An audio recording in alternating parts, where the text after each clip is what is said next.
102.9. Otec 102.9. Draw on can home and then ukwada strunko kama January bosomia ye woman and then that toss to do 9 our film pim ye no near Dionusian the 14th day in the month of January in the year 2026. Beloved Radio Credit made in life it was Spain, GN Radio and so our London. The Boremo UK Mountain so Patmark Radio, Bar Radio, Mansan Radio, Brainy Radio, and Sahara Radio. Kings Radio, New One Television, our Paris, France, Abuchimemu, Dachema Radio, so Denmark. Na Rakus FM, or Belgium. Sky FM, Columbus, Ohio, US, Abuchimemu. I shall say, be a Casafidio Kudrono. Information Center, how do I try and watch Yang to Krempampe? And I quada over to me the WhatsApp voice note no Eshian was 0505225578 0505225578 na Dwabrem so ay www.otecfmghana.com so www.otecfmghana.com so na bibian so anya kama channel say ho adan so betumi tie live e wo tune in app no eso the social media handles no Facebook and I say YouTube ya Otec 1029Fm Otec 1029Fm hey Facebook me pacho bomodia follow yen hey YouTube nso subscribe ya biribi ebesin konwa no on sabeka notification no quick na yetumi akoya ni na sabre ma bowura mu idie hye so simana ba ko dumien sabo pawia no miensa ho badan sana yenko na memonwram ewo kitima Herbal Center na mitumi ni wonum eni enkomu tiawa na yentumi nto aso dog yes sir emo akwaba yeah akwasa babiam ye bura na otwene mu se no a pressure nko a obia didi opeso odi obia nom de opeso wonum enko wie chi na akofo ha de abreni padua no na afre ba bia ubenya yarehwe papa na akwakoye problem e dia mawo eno ntina kitema wo ho a o se da bi da tie yen ehwe adidie mu yie hwe nsuo no mu yie ebra odi be didi ne hwe ni yie namom ye tie bia no ayarehwe papa e wo kitema Herbal Center anadog sabe doctor mo sabe kitima Herbal Center die o duro wa e die ya gire mu se infection die e wiase nyina kan se obi ka se bia die agro enso ya sempa e bi kitima Herbal Center yenko an ya ba abaka kire ni panyina se infection yare no se yare de wo infection yare no yare a be pacho enye doctor yare wo se ye wona so de betra doctor mfie wo ha enko because samoa no kitima Herbal Center yenko an yewo herbal powder yakofa ba ebetimi odi a ebetimi kumwa ni nyina afiri owidiem okay efa se HIV mu a syphilis mu a infection bay ana se hepatitis B ana ulcer ana se yale be wa na wo asthma ipacho ni nyina tutu mi kabra kitima Herbal Center the kitima Herbal Center ya wonwade a ye kura anu tene kura kese ne se obi ti se ye de awo no ana se yale na awo no na ne be ma epie ba ya na kituwa bi ontimi fa nwura oba ho da wa bone bre bia so ontimi fa nwura oba ho da saa nipa no ye pa cha tutu America na fa no bra wo akura bi onyini ama ye kese kama bet ne be ma de ntimi anyini bi ye pa cha fa no bra wo abofra bi ono on de otimi ne oba hia but ontumi ne no me pa cha ye low strength count me pa cha fa no bra obi susu ho no ma otimi ne be ma anase otimi ne oba na da ne wo no ba ye no we see ayensu ba we see ayebosom ba ensem bebre wa akra no me pa cha e mo bi na da se fa no odi ne ba ma na ma na duru eye sa fashion no na ye de awo no enti edi fashion duru no e kana me pa cha wa ye mre te se dia na wo ye ba fai kra obesa sole ade ye ma ne ye hu ba ko no na ade ba ko so ehu ni se sa fashion no ye de wo anasa de wo akra na se inform ye na se ne body ni nyina wa wo ne kama won se bibia ye kama but na yema de na inform ye me pa cha o nyini se de akra ne bewu eno na wan hwe a wo sa tetiwe mu na doctor wan hwe abe ka kire me se o de akra no anasa wa wo de obe ma na e ko doctor medical ka kire se sa yare we enye doctor yare eno na wo be kwa ye be wo mpani abe ka se yare no ko wo ho abe ti se obe memu e ke ka pepe eno na wan hwe a obi be obeti wani no na obe mana fuaka kituwa bi Why you be better to say obey my way, or the adro be found one man I can say, a brass I lay womb, the part of being sit that, or be any madancy and or you never do my dance, say, the kit one are the choir, Sana, Sadia Befi, I be Piantimancy.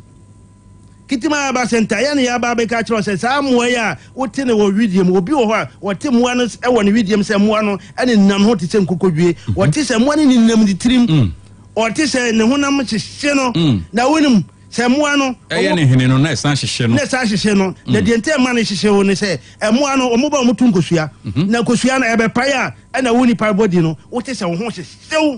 I don't know why you are between the Caco Cremoni and also for Bio, or Becca was a fear before and I say will be there, by me patcho, and then Kittima Basente, Becca must have 12 for Divono, Obia Cabich Lawa, just a Obeja to me say, I am no Cressa Kittima Hebasenta, Becca was a infection. I have syphilis more and a redeem, and I will be to me Francis Ubium. O the honest of Kittima Hebasenta. Kittima Hebasenta, your number only I did 2 jars. Okay. Your number is 0246 0246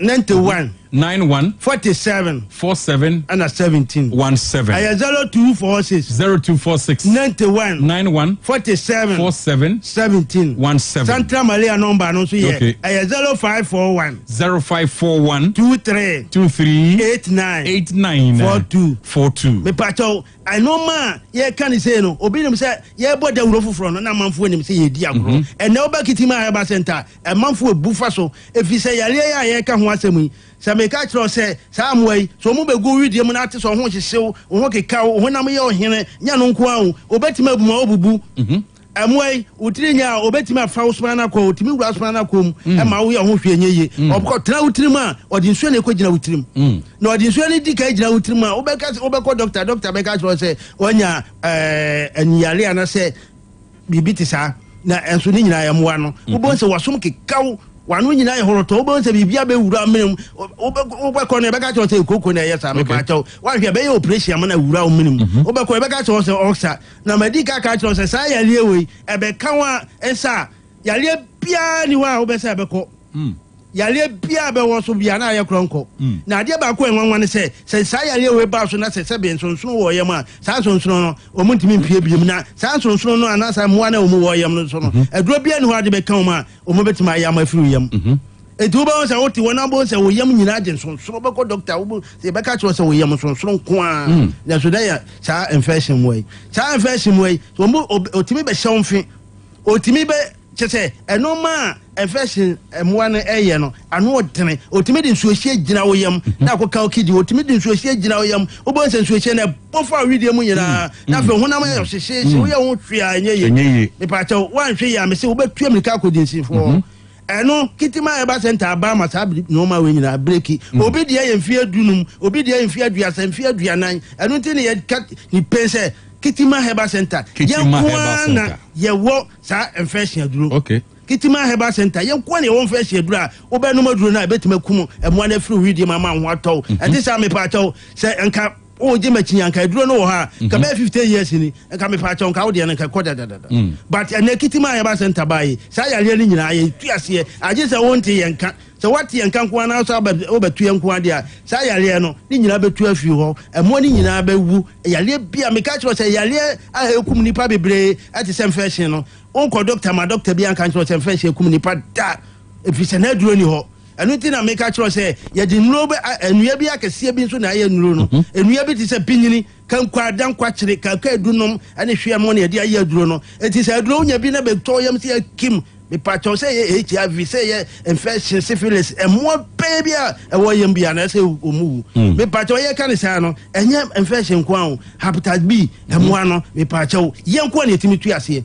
e ma obi na ada na obekọ no me so de oyale no be sa akofie Kitima Heba Center me si ye tu yale ase ye nso so yale ase eso enti yale bia se ya ka kiro se ye duro no so de so ba beto bia sa yale bi ti se pressure ani sugar mo eno de e bonus unya no bonus obi aka doctor bia ka kiro se wo fa blood no mani nyini ansa na wo de aba ma ya operation me pa cho tu america na bla Kitima Heba Center ho doctor ka kiro se wo afa bo no ana hania na wo so no ye ka hania enya wo ba mema nko na wo hania ho e ma so mo wo hania wo ba ma kiro se de ma hania sitie o ti ase afabo na da wo yam ana se ni dania me pa cha tutu America bra na yam ma oduro se wo nya wo nso a me pa cha na bobo o ba kitima heba center o bo sampa ye de dura ba kitima heba center amanfo ana se Ghana fo nyina se Nigeria fo Togo fo French fo nyina edu America amasa o mo ba kitima heba center na o mo ba Ghana ehun se sa yale anya dura ti mapie na pie wo hina e kitima heba center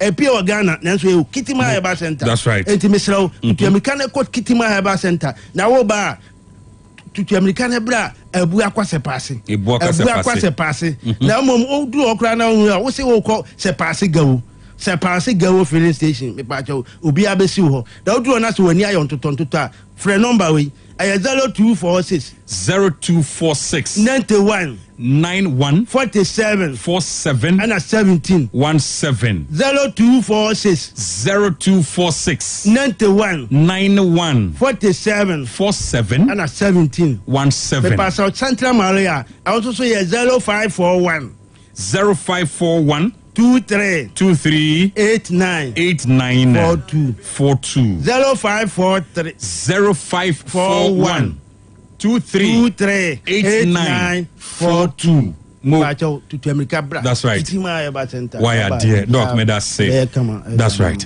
On Otec 1029. Yamishra papa. Mami money adwuma udan ya ye fe mira me da se na esomo ye no na aka o ano de anyine ho mame aha dan a ya boso fefefe nyina eye donima sea complex ahunu se etoda enua ye de boya dan so no eta hunu anase mpo emuta kokko a eba sa na dan nyunu enti odi DSL alloying steel trusses enadia ye de go dan so aba edan bia utumi de go so efo ena enwe na achen enti se odi DSL alloying steel trusses a good dance of via now the Donima NMK premium roofing sheets and chancing a boswaka home. Oh, nature's a jumanes na NMK premium roofing sheets and chancing a Donima diabe. Yo mahudo, yo NMK lawn span, alozing, and governance, IBR, and NMK nails. Emupia so nisika, Donima, Emotrian kakran kakra. When your latest producer, Donima diaba, abeka dadane.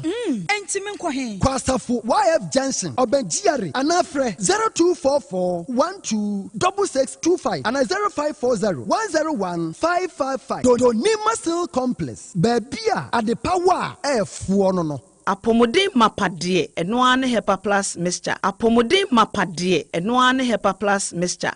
Hey, Unia, Pavi, and the Black Smokes Mr. No, malaria dronana. Anne, say, and I'm sorry, we be the same wife, you know, you're tested positive. I am no. Say, a cool malaria morning, you know, I'm in negative. Adia, 1 hour, Hepa plus mixture, and what do you swab? I was so immune system, a strong debia, anti Pavi, A support to immune system, no. Not plus smokes, no, so, to malaria, no good. Malaria symptoms, at a say, a tipaye, I fear, one more tour, and 1 minute, Achakura 4 days, not Pavi, and the plasmox mixer, 1 mono, and 2 malaria, and Asakura. And yes, I be a doctor. For 0542 778572 and 0542 807907. My dear Grunedi Pa Pavi Plasmox and Hepa Plus Nina. A painful about or more manufo, and Quadaw in Fidu Nunca. Our pharmacist and her bar shop. FDA aje Jordan Kratweyatu made for pa said ye de bia kan 1029Fm any yeni eti ani wansam de ye monto ho e monto ho entempara no to one amon de bia wani so kekawo wani so hyehyew o hwade ase aye wisi hu ni ye ase bo asi wani so o se asententan ni na mani so mani ni twa nkyene wani no efemfem uti ya wo ya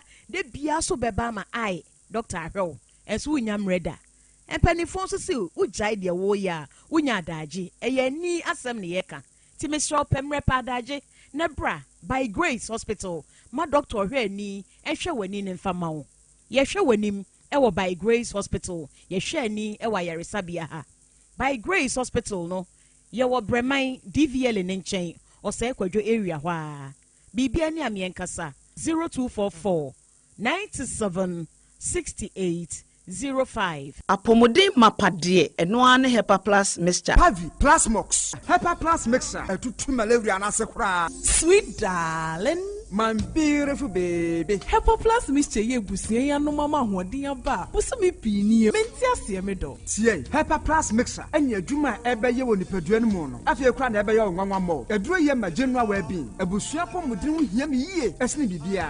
Enti me manom pafie ha. She, oye, Hepa Plus husband. Ye de wa Hepa Plus husband. And ye won so ye Hepa Plus wife na abua no. Hepa Plus mixer. Ma ji aduro ready pa. Pavi Plus Mox. Ena Hepa Plus nyina. Apemfo abato mo manufo. Enu kwada woni mfie du mienu nka ho. Our pharmacist na heba shop. Etufo mfre 0542 778 572 ana 0549 297-463. Hepa Plus mixer. Mapo budra mapa. MD aji edwede nkra so ya. Miss Chania Bisaheba cat sauce. Madame Sieni. Hey, and to what you Yapan and what's the said you Sahaba?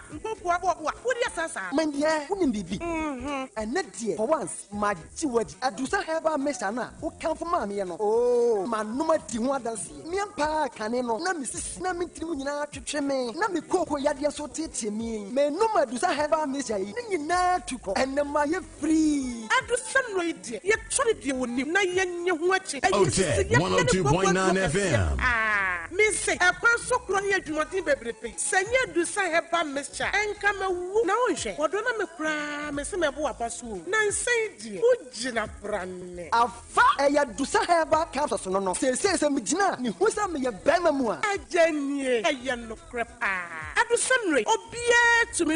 I just a painful. A battery I want more down for. Anyone I wouldn't fit to me. Kumasi, at a phone out of phone call to say about Santa in the clinic. I was swimming macro, go filling station down Wemu, and a swam Pentecost I saw down. I feel I have a shopping from a CPM. 0500110 115. Adusa Heba, Madame Sieni.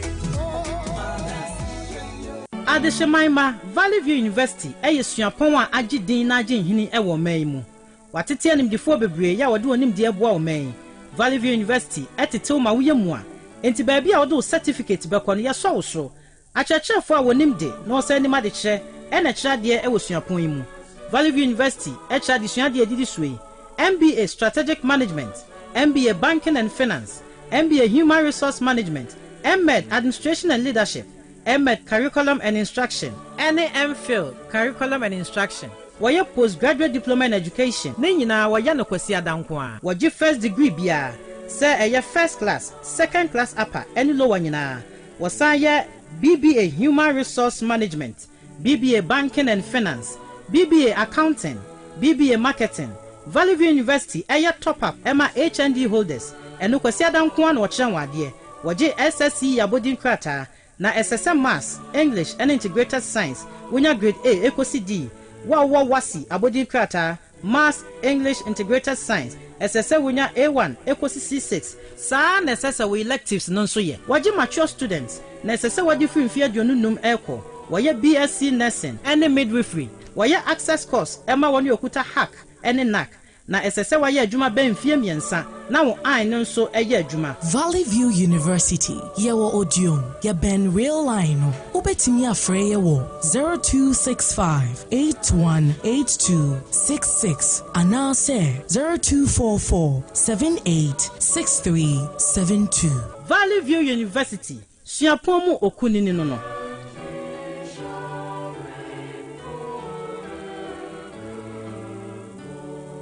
Otec 1029Fm. Yes, Hanko Bienua or social party. That said, be who Bienua or party, ma, baby, and so self for yin who be that or a party. The party and a namo JB Danka or multi partner. Nobody a cuckoo night for pa and a TMP. If you and a namo JB Danka, Professor Buzia Munina Baye, with Usumo Baye, Professor Dubois him Baye. And their party near cup professors I will be able party.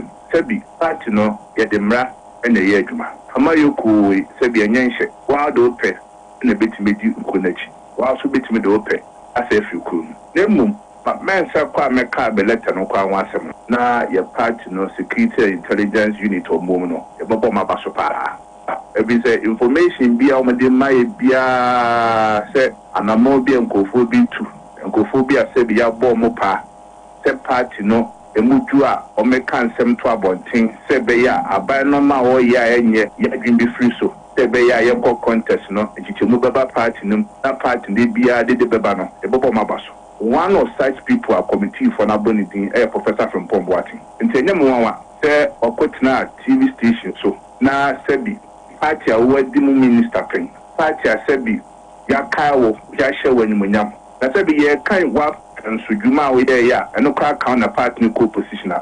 I said, the Oka only more authority said, Ubitana Kotna TV, so I say.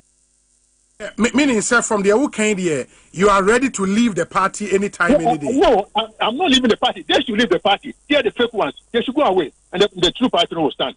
Hey, it is a neck to suffer or cry. I'll not go there. Because someone who is that? I'll not go there at all. Waste my time. Neck, a national executive committee of the party. No, but that is the fake. This neck. But we are saying neck, no former president, any former vice president in Aka. Oh, I mean, neck, no, yeah, executive committee, no. And no, yeah, I'm only a steering committee, but neck, the president and vice president in Aka. Former president, you only former president. What I'm saying is that the party as this now, no. So, what can be also count on my party and say, until everybody should quit. No more free or not party, no. A man telling me about one more. Said one more party who do organ who do on the year. You say and MPP. I have heard somebody to say MPP not say yes I say somebody who next say I said how much one way at Papa B. And you are the Papa B. And to say or be about the person yes I to divert attention to other issues. That person must be mad. Semper FM. Hey. Prof. Now you say hey. I was here. Sabo Cordier. Oh, yeah, Sayaba. Yeah, Sayaba. 2026, I feel I'm new year. Like this. Oh, okay. Share office, but any official part. From committee, share in Casa with you. And then the first time at 2026, maybe. Oh, okay. Yadanyamiase. Yadanyamiase. And some of the adults, and some of the adults. Na assembly crab have a kata Bank of Ghana issue so any good board have a kata so near there but still you be discuss it you be see your na you go so I assess a President John Dramani Mahama the first year idea very necessary you know considering all indicators you to mean ye and also aim film into you be assessing no na assessing it deeply. Professor from what issue is so you know outstanding 31st January in same pure I made that date no the same way so Emma party no hard drink kakra hard drink but then roughly yeah say and then a do 9 and a do 9 yeah I said the Akakra didn't know to me numpo. All right. Yeah, say and Sabeka a year Professor Dujemfi. Na Yenadin Como. The fireman. Me say and Sabeka Professor Dujemfi na Menenadin Como. Inti Yenhe and Samoa a good krataswa. Yabachene a year Strania Basano. Yo, ebusia forward yatna se ne nsem ntentanfidie so manfo kapa na obi epem nkyeremu na yatna se ya de ebesom mu okontentanfidie so Otec FM Ghana.com obenye bia kenkan sans na Facebook YouTube yedem Otec 1029Fm so obenye no ahwe yen na wache amafro so nye bia hwe na Professor Kwabena Frempon oboato obofo ne nam ho apas ne ho nsem da paso Dr. Kwame Ansa Santi obi a waben ewo amanyo se no chira the University of Ghana no say sansemi Professor Frempon Boaten e wan kan ye die nanso wo se MPP amanyo koduru baabi no bi ka asem bi saafo won ho a e wo hwetrans gitumu no mu kwan me fa so asom ye na nkofa asem kese bi amra amanyo ko no e de pani no waka e de afa Professor Frempon Boaten Justin Kodua wonum nchi washa wonum echi ewo afidi ahodo so no waka e de afa ho na ye firi ho no mu a we Judicial Service Association of Ghana Dusak almost say the don't affront gare ame won ame won ti no do na de egu fom wo say sika sam ne bi wasan ka aba ne mo aba no ye enti ya ka say de omu si omukọ strike ya eno aye ensem ba kwa no so enam enten fidie ne so odine to nkyene a ofen so kwan so offensefo e kire se na sen kwanhia asisi nyina wase wo se bia kwanhia asisi sum wo hododo ufra hinkro na okọ offense old town a wo san no aba bridge mo be your offense no my bridge kese da so no o so dru ho ma esum ka bi bon ya tete se David wo hokro bia nkọ pekane a nanso enei odru ho ma bi ni ho no mo ento mo se sempenfo hwe afa road markings na ade adru ho ma ebu ma hyenkani o se kwa so no nyina ebi ni ho eno aka bia nkwanhia asisi enei o kire se nanse akra nkwanhia asisi ma nipa miensa wa hye dwurbe wo kwa so to sere sempenfo hwe na saa kwa no ha wo so no omo entu ho na mo ma won na aban kasamafo onumonyamfo Felix Kwachio Fusu Cash papa ya babontina be kasa wo kire se afie twa mu no enkrofo bebre na de nkrata ba ye se eye abato commission woni na bedi akire mienu afeso special prosecutor yewura kisi ejaben enkrofo bi di petition baaye se kebe ya yenyu onum nyina mfiri honom na yemfa foforo no kya o emra no mo meye adwumaden fansom Ghana na eno na yewura Kwachi Ofosu kire se sa enkrata baaye no nyamya yadom maboabo ni nyina no edi akwa komotemuafo penny chief justice se wonhwe na afi wo mo akiri na se ebubo wono mo a afi wa kire de aban no de onye wo kire se petitions no be se edu ene baaye na emu nso de ekoti abato commission ne na be de kire mienu no ene mu miensa nso koti ayewura kisi ajaben ti wo kire se wono mo hwe ne mu se otemuafo panyin be hwe sa ankrata ne mu na afi na futu ode be ma Ghana aban no ene panyimfo no mo nso ahwe no mo di so ka hye wo ko takrade portal so a yese ayi tramol red blue green violet yese container set ye ni wonu ma loduo wo de ba ma Ghana ma abenuma say na baby omuko hu ne Atlantic Terminal Services Limited ATSL honum no omuko hu ya 40 feet container ibio anu ma lodu pa na panyina yeso wonu na class ade en bai no wonum kire se na din de Maxwell Boatin ya sa enu bone na wakokra no nko an ne bo no okeka bomu a eye be 25 million ayo hey cash anyam ketwo fiwani 25 million tablets amamfo mebe no ma say na nyamia ya adoma wo motimi aso ne pechi asisi no mpanyimfo age sa numodi ni nyina se obekan ya kane no na omo mayete ase se efa tifido no ho ana eba se tifido no ho na efa no afa wa ma so nothing could be and they said yeah on the befa port for the share yen on be say concrete 25 million tablets na actually akasa aban age atum ayarehosem papa na Kwachi Ofosu kro ya na wo se gba amane wo se Ghana ni bia be di ho adanse obia ni tia obia hwene nso hia bi se no se de na enioma bo esi wo soro no nyame adom enioma aba fom kakran ni nyina no enedai no odi tu Dwabra one Ghana fo ebedi kita ho efa se de aban no hyehyeye ne na mamuo esi ekono no che se bibia ekoso kama pa na enche kura no Ghana fo be se nya kwasi broni o se flexible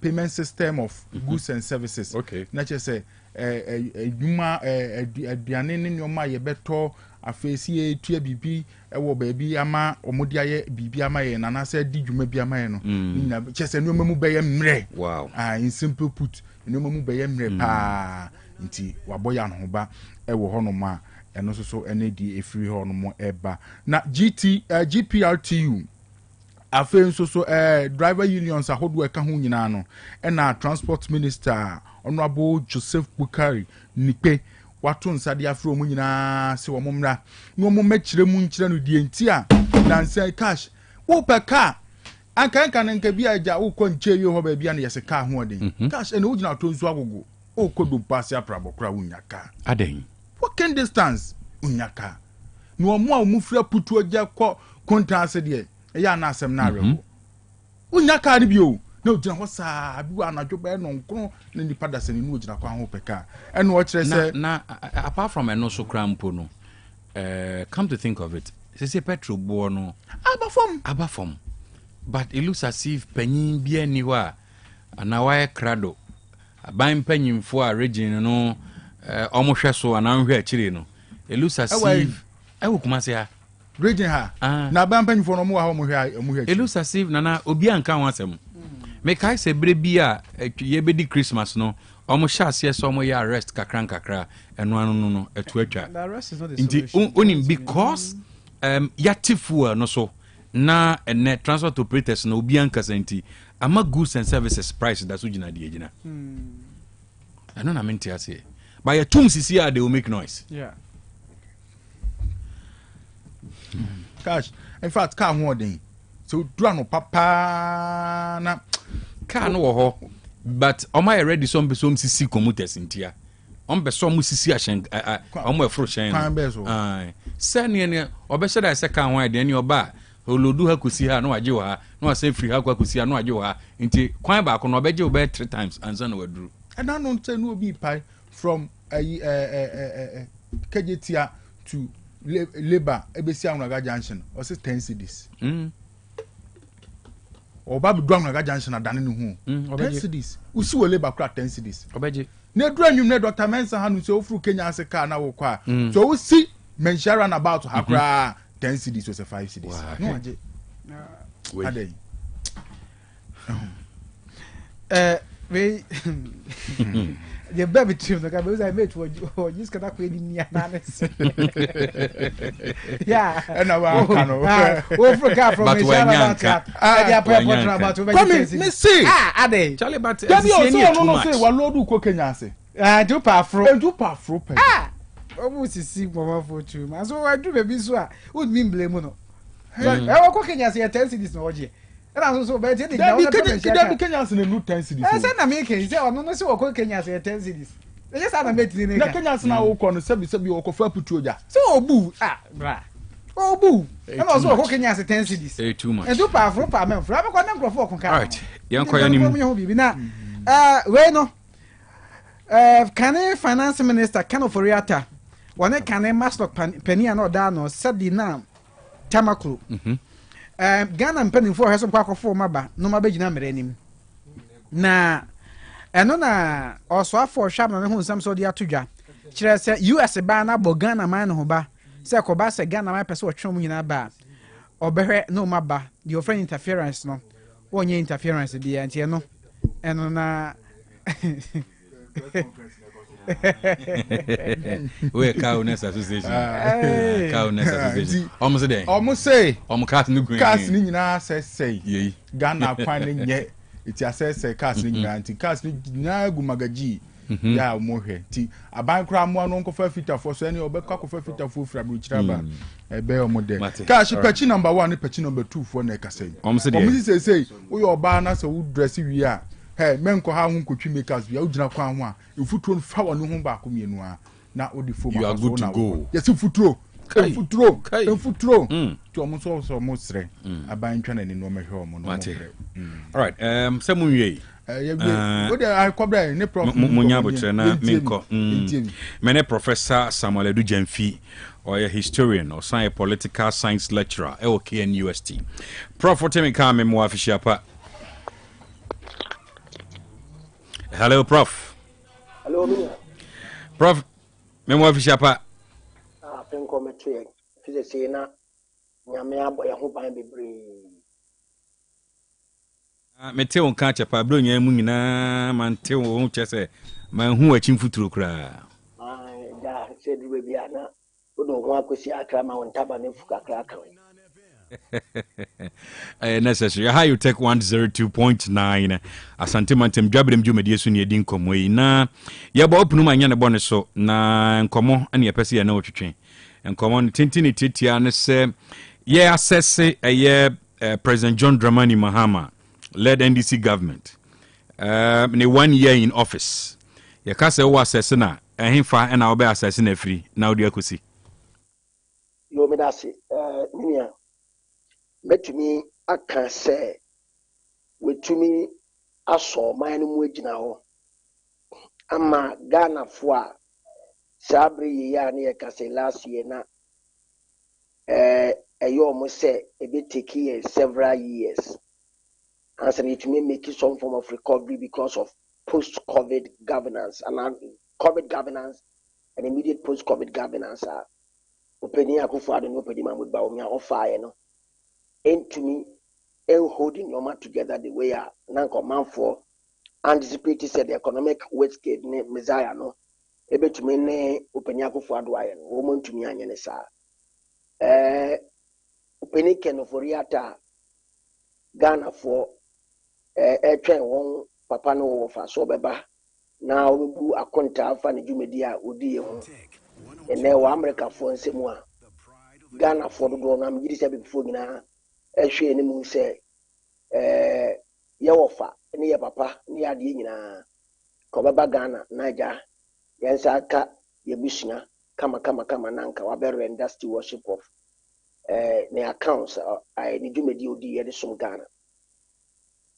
The fiscal discipline question and no man for anticipated between the period 2014-2016 and nam Openi Bawumia swa na enunti wo hese nka ebe tumi abebo man Ghana because omu gidi said Openi Dr. Mahmoud Bawumia build this reputation or any principle driven political area ebe tumi dia be so Ghana sika se mu amane tumi ayi. At the turn of events in 2024, the end of the close of the elections, you would say Ghana was not better off. Ghana abrabo na enkui. You can be MPP and tickle yourself, but if you are a share anecdote we, if you are a fear or free mono during Openi Albertidu Buanamu Bresono under Jerry John Rawlings, but nebi no ma me no eruli wo form Ashanti redeem votes ne ade ba amunmu na compound house nti nenkofo bi ebi omukura party position ne ade should not assume say the MPP belongs to them than other Ghanaians. It is more in relation to the question you have asked me. They should not be offended because that is where Ghana's economy was. That's where it was. And what another Ghana economy jina and sana NDC ebe sum sabri 1 year. I do not think say Openi Mahama Ekura magic wand abarkadabra binda sukuru yaya nanka BBC. I do not think say that is how economies are built or countries are turned around. But we can agree say there's been some strategy. Womo ankasa di buga na ho bras abrewe. Say a po see empo. Echere say ye betumi adwene ahwekan enya gidie say da che papa bi betumi epi. Na that che betumi epi no gina no ma mieni so. One, na point is so appoint to within the year and the review no. See ye je trade ampo ma say yadom di say sankofo no. Woman mutu sabrewe ebetumi yield the kind of fruits ebetumi support to Tim Mahama and Nana Opukwajiman. I mean the excellencies. Say sankofo no say womudu media womudi 2025 in the books of the president no. Say woman who are form so to me reshuffling. I just want to look around it based on recommendation because on the basis of finance, I think that the finance minister is not doing bad. The government itself has tried to better taxes. They do maybe not tax for be but for so there is sometimes dilemma around the question of tax. Mm-hmm. There is a dilemma around the question of say can they proceed abra womo introduce new taxes and as a Ghana for revenue say be I bring more than craft in the unity. So the kind of discipline so called womo are demonstrating they should hold on to that. From a grapevine among other things, it looks like say spending our form. Some of argued say almost spending more, the economy will be tested. Let's see how they hold the balance. Now we'll move it to me, especially in the area of fiscal discipline. Because it seemed to me say a Kwabi Arsenal now say the bridge between the dollar and the city, dollar and city no both shall that one table ebe to me emu epuan kakra na ma ebedifo and one go di juma or memhano, one benya value for money. Again, the year was greeted with some tragedies, as you will recall. Key actors, what you are saying, passed on through the tragic accident. We want to pray, say, going forward, the lessons learned within the period would be, say, we will not only rely on what we have per se, but we need to build on knowledge to secure and protect our statesmen at every cost. That's my view.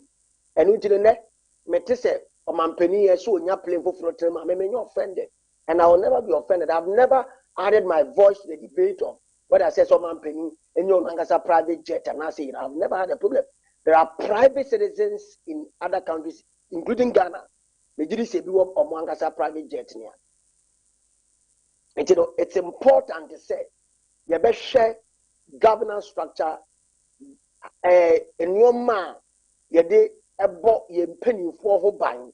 Yen sheni the only two animal, if you must shine it, get any Tiasena Mamutim na any Pekua would dimu Juma, Dimua Cotne, and the Bois a massa system no running. And we say everything around such, and in the Kuragana, because we would not hope and anticipate a tragedy. But what I dare say, he said, I said Ghana for reflecting on that because it's very critical. Say, you better buying bar, you get bought and penny four would dig Ghana anymore. If you're offended, so penny a good car to serve the country there. You might as well present yourself for election and win and go there and serve the country working on a foot to work. I'm not being sarcastic, but I just want to be blunt. It's democracy is expensive. Democracy is expensive.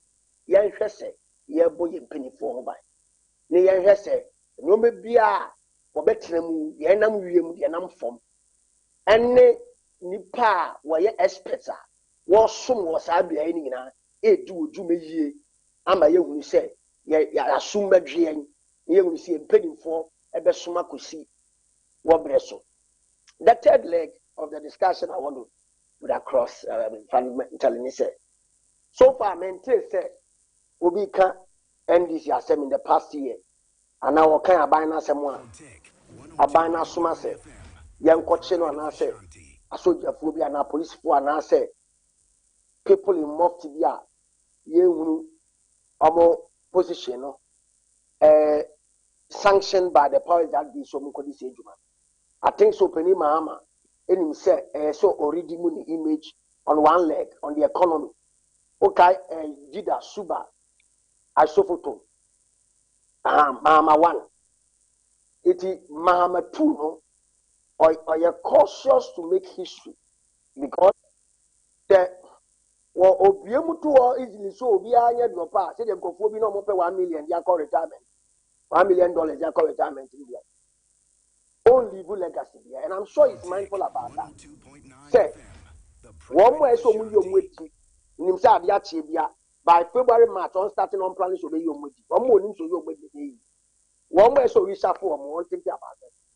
Because the period and the review, no, maybe when you say the posture, the speech or deliver, I said it. Say it did not have color, but it had purpose. It was not based on exuberance. It was not based on any coloration. The interest was to give us some pointers as to where it's going. Who can't get a launch? May share and who can't get it to me after into my pay for 24-hour economy. So far, me share the unity every night. Me win a betting abasa and then go today. The nan chroma and nan swa, me share the unity. 24-hour economy or connoisseur. I thought say it's simple, but I mean say if I was being simplistic, yeah. But the 24-hour economy, no say the ministry, I think it should be simple to deliver. And I'm hoping say, obey to me in this second year, no, obey to me, take steps into that area. So obey to me, assert it on course.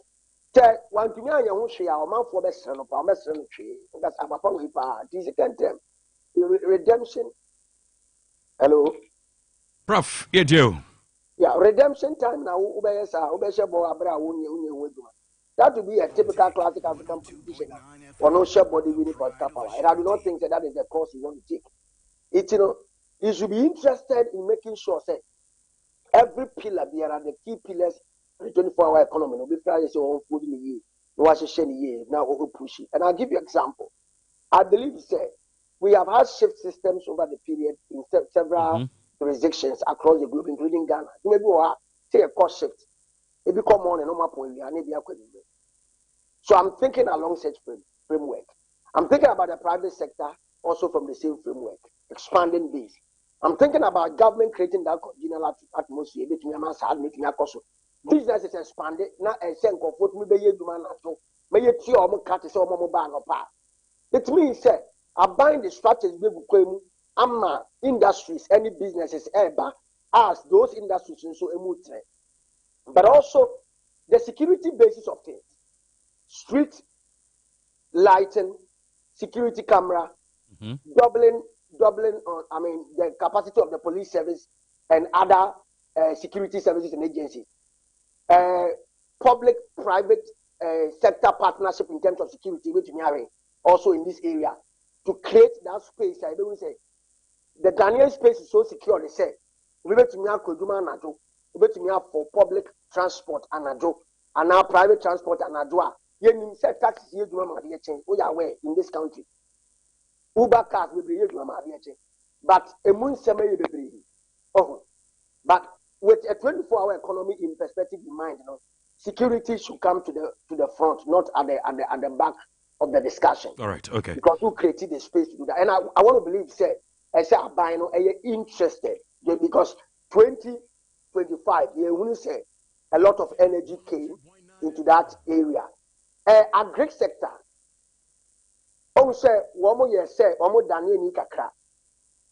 to focus more on business aspects of agri.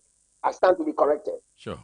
I want to know how much injection of capital has gone into these areas in terms of the business area.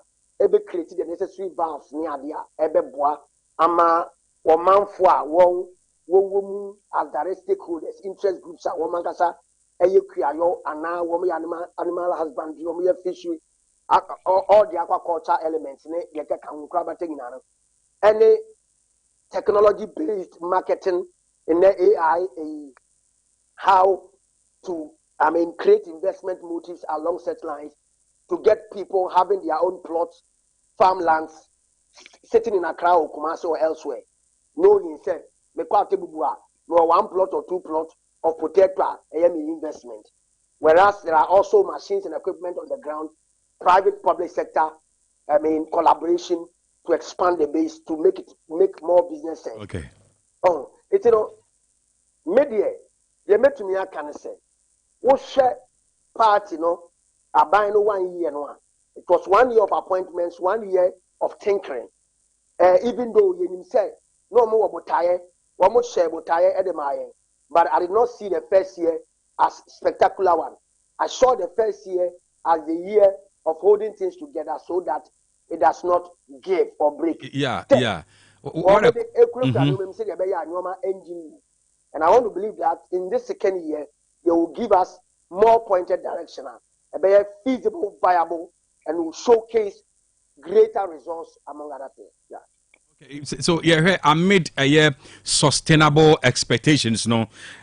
Or last point here, me nan kami baby say kwan ben na osha aban manage a year the public expectation amid economic and social pressure. Yeah. And I'm making so sorry. The first thing they talk about, the finance minister, no, they were conscious about that. No more yet, very careful about that.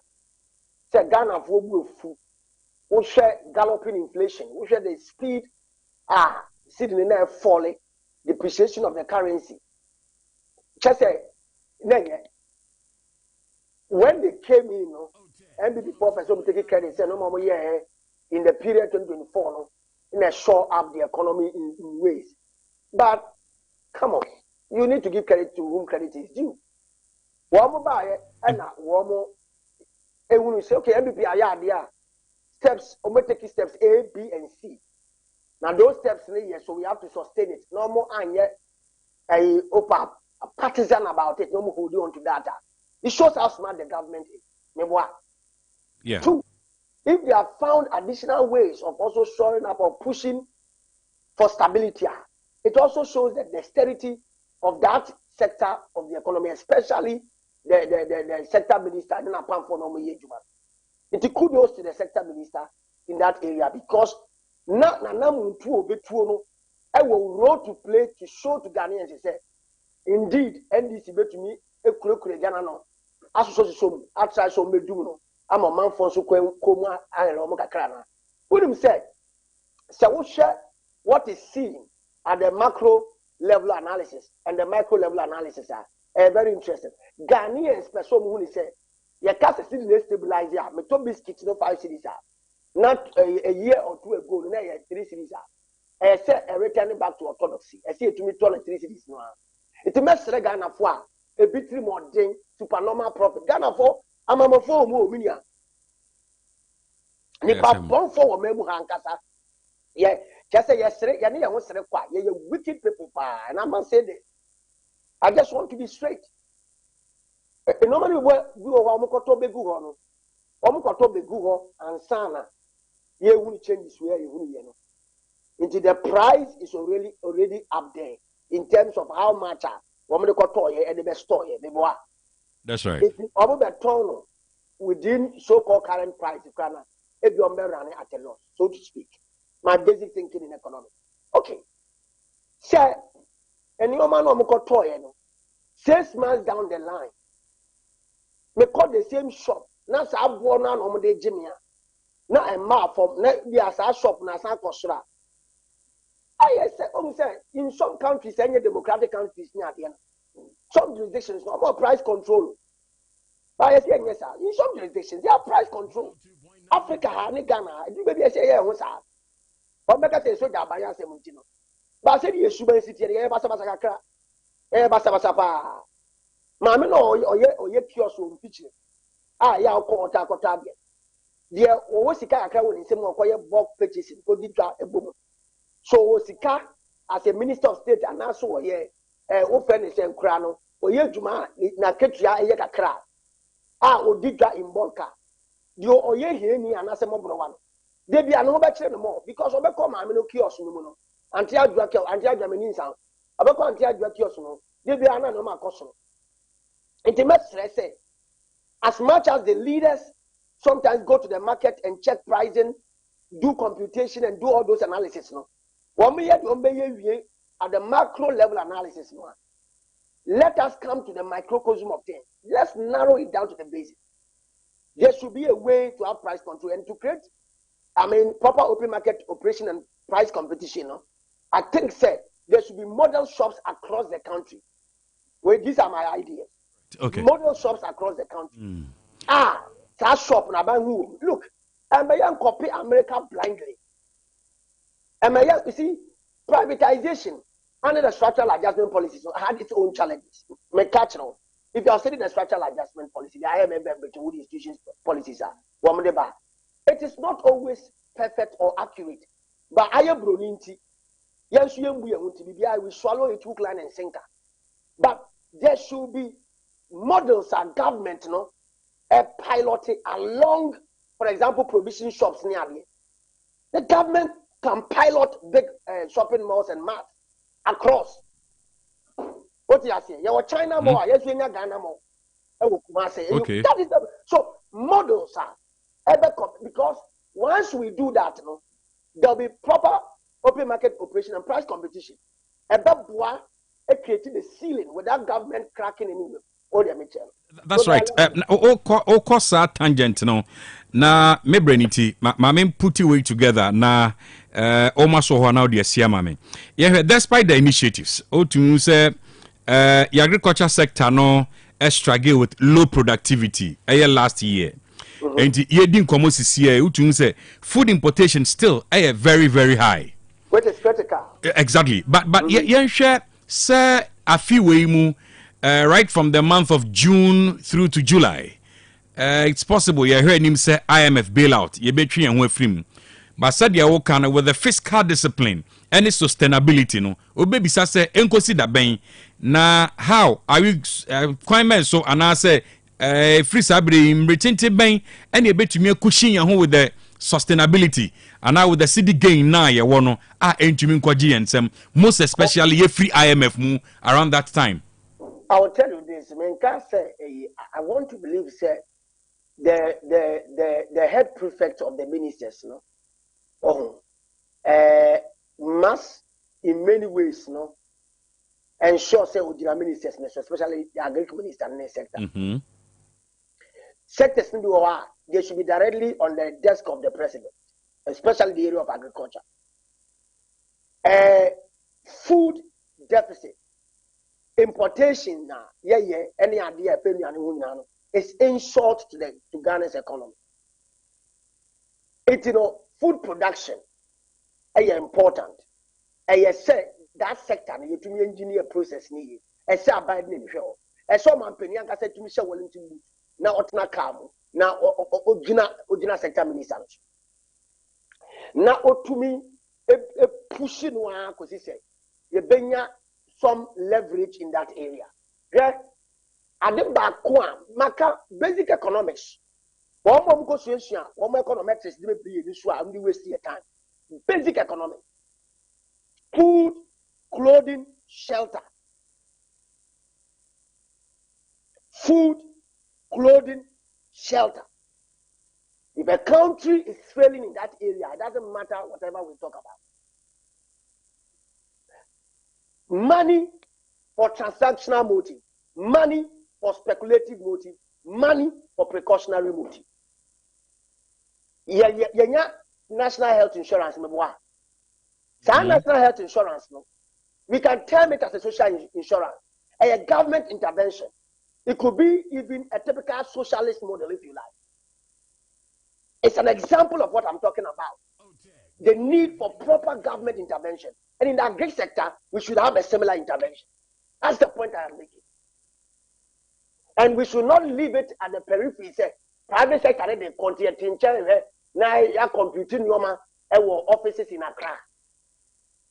On the ground, we should be able to measure how much is coming from a Druba, Samra boy, countrywide. We should be able to survey and tell, say, Ahaniya Erio, Ahaniya Tokon, Ahaniya Ebredia boy.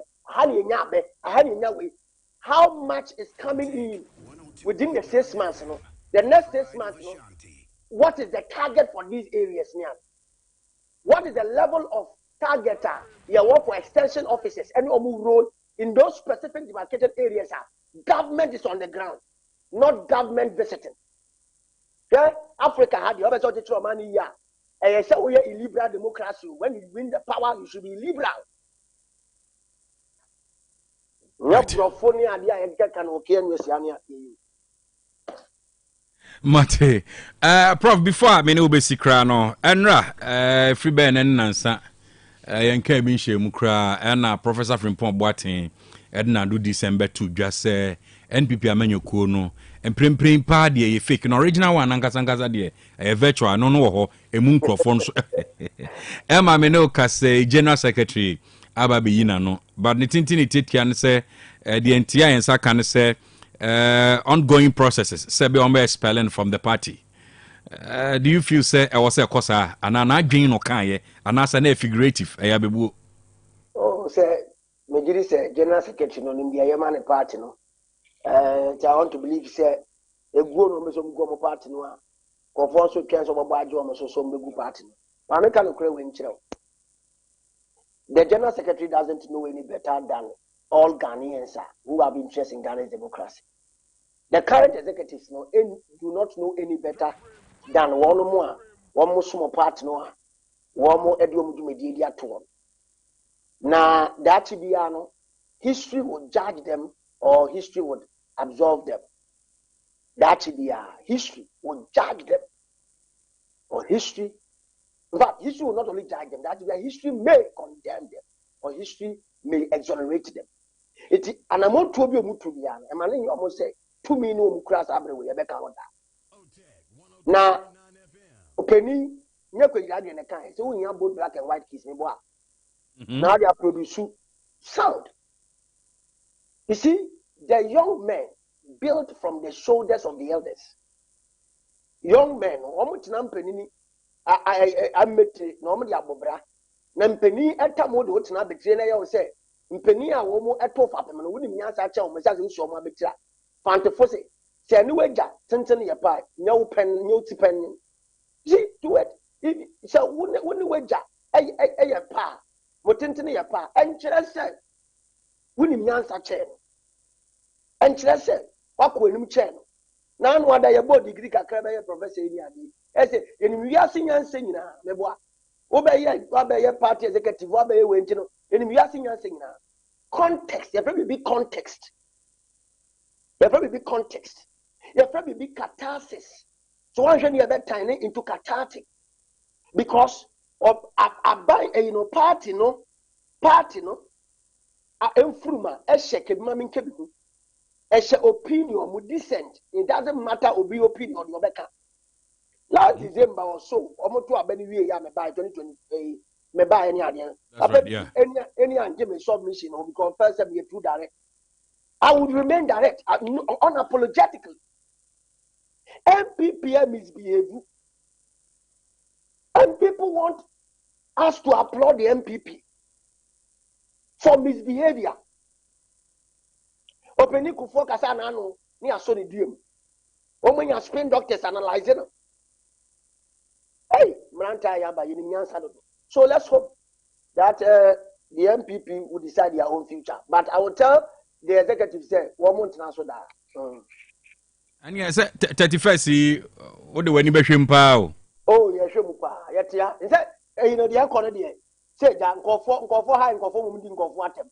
Nkofo, but me no question be free. You penny about me question be the man. Would Ghanaian vote for another Northern after John Mahama? Oh no, can't ask him. Besides that question, or can visa? What message can? Maybe question me follow suit and say, what message can Dr. Mahmoud Bawumia run the 2028 election with the case? I mean that he put across earlier. Where are the promised Zongo Northern and Muslim votes? Huh?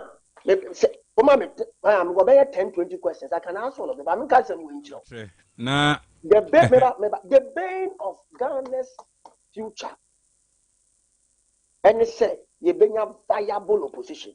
MPP near viable opposition. You say we go 4% hijack party. Or 4% hijack party. No, normally you don't pay. Now, some party hijackers, no. After 31st January, me dem come more exclusive one, Beba. I'll give you the opportunity to interview. So, but 31st cry, Yami Adumna Kwambem cry, me no in our.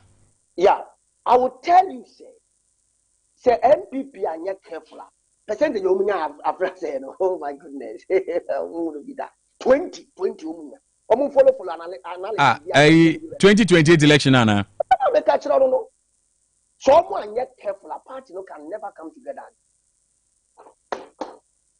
Osha, this time round, no.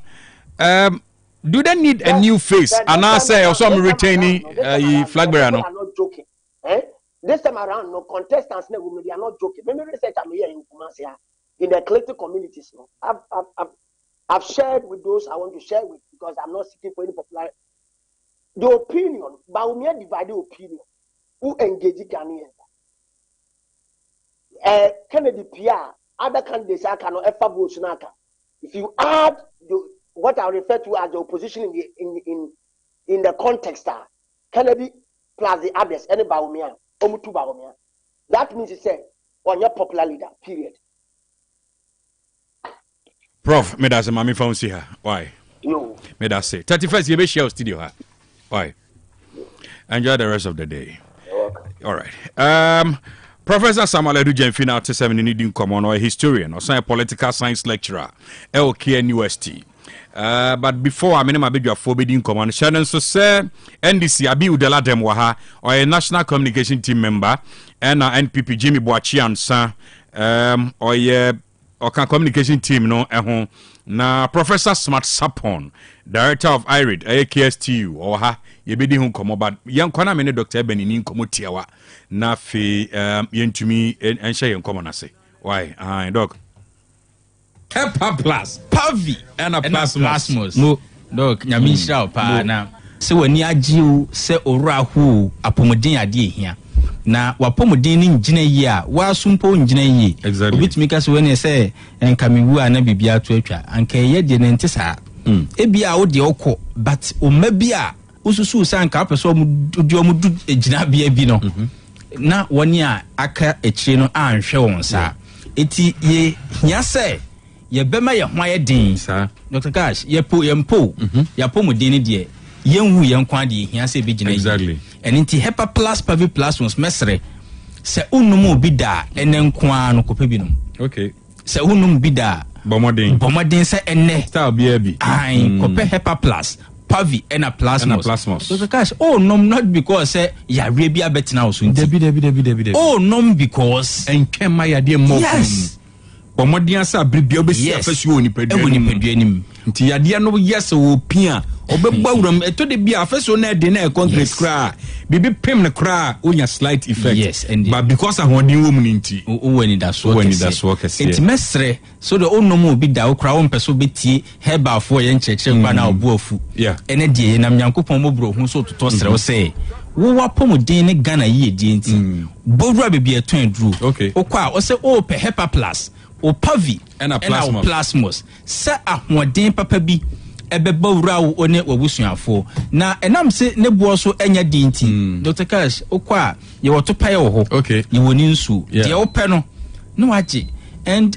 surprising say say no obi ho she o se doc nsu na hoden na was abasoro pa the same time now obi aka nsu ho asema kire no obi so se doc na metai no nsu be say capsules ne so ahoden no was soro me feel capsules obi a wo de o kan fa no no nti choices de opesa unum bia no Hepa Plus Pavine Plasmos ye de aba obetumi anom ena enam sa hoden na kosoro nti obi okro fredok na menyare o but me num bi kwa enso me num wie no me ho se sisei ma hoden sem no emu apagya obi se for be 7 months na ne menses emma but no maduro no for the well-being no maduro ni wie no menses no afi etumi aba abrantie bi so se infections ena na atna ne so ache endotitis me boso wo infections ya rebit etiewo Hepa Plus Pavi Plasmos pebinom no maduro no o se ne ade na wo ho mpane enso enko eneyi sade ne afri ne so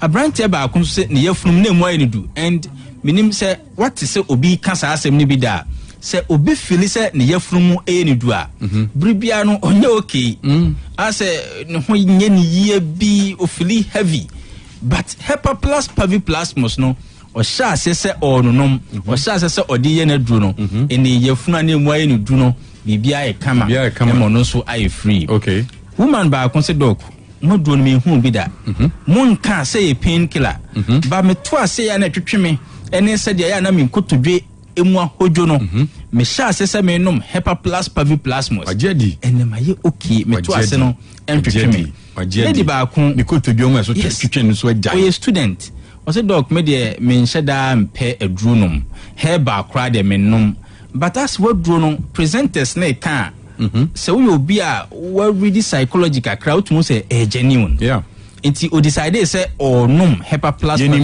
yes student o say doc sisi infections a nanka metainya menye bio o say nanka bribia no o wadru a odi handle say infections akeka no ne nsu bia aya egugu no a ompe but o say say nom Hepa Plus Pavi Plasmos ene saade ni nyina afiro ma sebe na himfie no so aye kama me de me personal line tudwa o wa hoden na wa ade o me number o frɛ me na Hepa Plus Pavi Plasmos wakwajibianom Dr. Gas me kan say okwajibianom no say okoto because considering a drone hoden ene mfaso a edimani padua o yare o onyare o ahode edimani padua no o nka say okwa akoto if you say a drone boy 20 cedis just imagine 20 cedis when you Hepa Plus 20 when you Pavi 20 when you Plasmos it is a okra 60 Ghana cedis a when you ndro miɛnsa nyinaa bi and you have the option say me pese me toni nsuo ana me toni to paye any group na me frɛ no Dr. Cash group no omo tumi get mixes aha so group no so de necessary highly professional group ya nya mixes e be ha adwene omo ani nim de omo etumi edeye oh yes na obetumi afrɛ me aginkyirimu. My personal lines is 0542 77 85 72 0542 77 85 72 and 059 13 67 898 059 13 67 898 Owa manonia apomodema pano so chefa wom because nyina asa bio ye hia se ye ho ye den e bia diabetes bi akoma yare bi ahonkeka bi asthma bi ulcer bi yare bia betena so wakoye labs but enko e bi kwa o doctor hwe wa manone ho no ese wonyare because ne hwehwe mu kire se wonyare but wo Ghana ni na wotemi kan di adanse se o ho nto. That's right. Mr. Obienfa Hepa Plus Pavi Plus must name mro. Adanse ba na eba. When you no more menstrual issues, when you na wo ho asem, when you na se biatinka bi, when you na o mema asem, when you na ya rebi etete wom. O wa manoni a 0542 807 907 0542 807 907 Basenya adom o Ghana hadia. Hepa Plus nupa no etwa ye ho ahia ena so obi ka kire se o nansan Hepa Plus ye topa anti ho ye den ye kokora ye nya bi ye nkra mfiri ba bia edoni ye o Ghana made in Ghana Kumase made in Kumase enti so obi ka kire se nansan ho ye den ye kokora ye nya bi okọ he ye made in Kumase Ghana heya nti ne diasa but say or hema odi sika ye friend cash every on tiase eti obeka tro say hwan edin so ko baby foforo ana obi ka tro so na san kra ya ye nya capsules ne bi e che ofi hade bia capsules ye che wa hade bia obi so ka tro so nsuo ne kra so na san pavi ne plasmos no hwan edin da bi ne de na asa ko baby for and shorty Debbie on kofa bi and on kofa ye no or underestimate niema eti asa wa bra na nani na mesro ko baby for e ko pebito na we so hia pa se obi de ma obo a e wo soro mesro yen resist your process rule say asa na e ka no ai we so ka ho bi eti wo ko baby na obi de ma obo a e ye more than 20 cities menko ene ne nya argument o de o danase na call the next shop 20 Ghana cedis because ye dia boaboa yen ho ama unua bi a ne sika sem wo fom a okra 60 cedis no ono so anya duro ne so mfa so because say ye pe o see empo Hepa Plus Pavi Plasmos abe part of us fearsome 3 abe ye ndudu ye nom fi say ye gidi say ye nipa that's right ye gidi say ye Ghana fo ye bibifo ye nom nipadua no enya na ho odi a ese bibi kire wadwuna frame ebi o se doc me ba no benom ne sei me ba no osuku mu me pese ono so num bi ma ne ho ye ne den obeye ne sei menua bi sei ni sei na eha no aduro no ono me beboa na ana doc me kra de me nyare ye wo me nyina me hu yare da but said ye o kan won se me pese me nom hwe na beboa me ana and eno kra na hia me because ye kan for say preventive health no ye be ye e mani padua no enya modin at all times enti wo anyame adom uhu oho se wonyare bibia ye kama no wontine ye Hepa Plus Pavi Plasmos Hepa Plus personal line in 0542 77 85 72 0542 77 85 72 and 059 13 67 898 059 13 67 898 Owa manonia 0542 807 907 0542 807 907 907 because we so for be frame or say enoti say me no preach wa hanom on say ye church funumu ba no ho asem ene kwan ya fa so sane funumu ba ne se de Yesufo no omutumi tena so funumu ba na so no say na koronti ono ankasa ene kope hepa plus pavi plasmos papa so fo eji atadwe kakra ene oji kwadu kakra nti so fa me ba fie na aye ready wo ho na me hu se sisi no enye masses ni nkwan na ni abro I was surprised so for nature nsem empire ball na o say eniema ye pa say the isi cancer no can see any man. All right. Now, say unya binom ya. Drugstore bia mu no obenya bi. So betumi. Ebi ho pharmacy shop bia odi wani ya. Say obia ma mesane wa ene kope kodu tu akire obema. Nunum bi pe kodu no mempo anu banana. Na faye niema kakra. Okay. Oyo ba nso a. Hepa plus pavi plus. That's right. Atadwe kakra bi de. Obetumi dia bibi. That's right. E ma niema kekensi ni. Ah yes. Because weekend near Simono, my personal line see from me. Now, a bias dog, a tab in Marion say, and Ramit said Dr. Cascas to me to talk a good room near the and say, the bias dog me or Bemo, I am a bread, mean to me, Chimicum, Brubianas, me quansane, Mr. Ude Guahome. Okay. Now, Yempe Hepa plus Pavi plus Mosco Pebinum, Peco Duca cra, a to actually. And yes, weekend the woman say, we are more basa dear.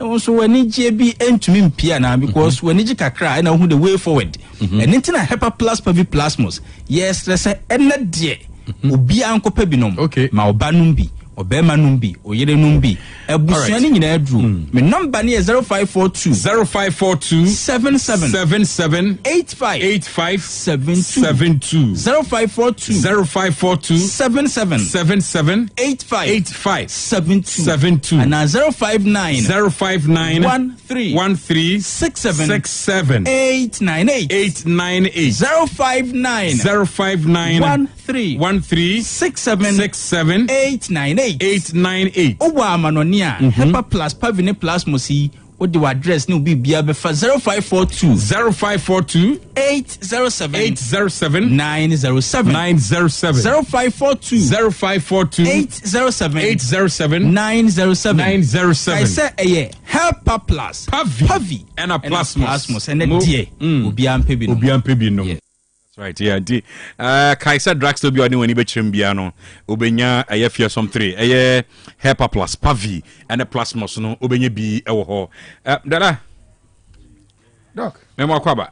Yo. Me pa cho na unpom te say. About that room. Afisha paso. Afin kometo yen. Afisha say na. Afin kometo yen. Wo honde mu. Amen. Na sika ko aba. Se na sika na ba no na bibiri asaba wo so bi. Amen. Amen. The chair was na chair producer so man Afisha pa. Me chair prof so. Prof there we di bronya na ma what say. Na me ni ho, bo ya ba. Na we ni na ho ko hin. Chinche na me ni ho. Na we di bronya ra say research. We ko visiting wo University of Bonduku, Ivory Coast.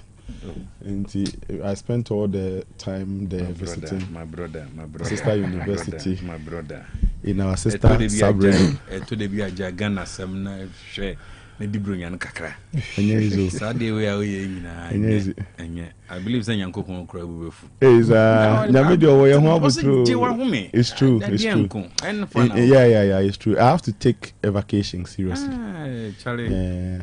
University of Massachusetts. Unya kakra bi chef mama nya kakra de jam kwan eto asase ba ko ka me ho a you know futu obi anywhere sin kakra kakra share ho de asian futu nyina and then am tell sa atem na me osku mo no ma akra ba kwan e na me de masase me de asase ni jawa me ba ya de do de asase ah me just dem kran kiti de asase unim de no friend asase no David sana yo no we knew about them maybe I check and I'm assassin we so they were confusing everybody over there campus and they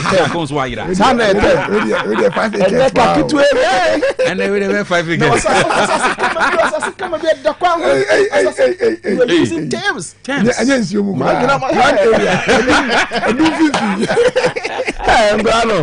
then the movie team say oh my cameraman I was just so curious Devin, the assassin.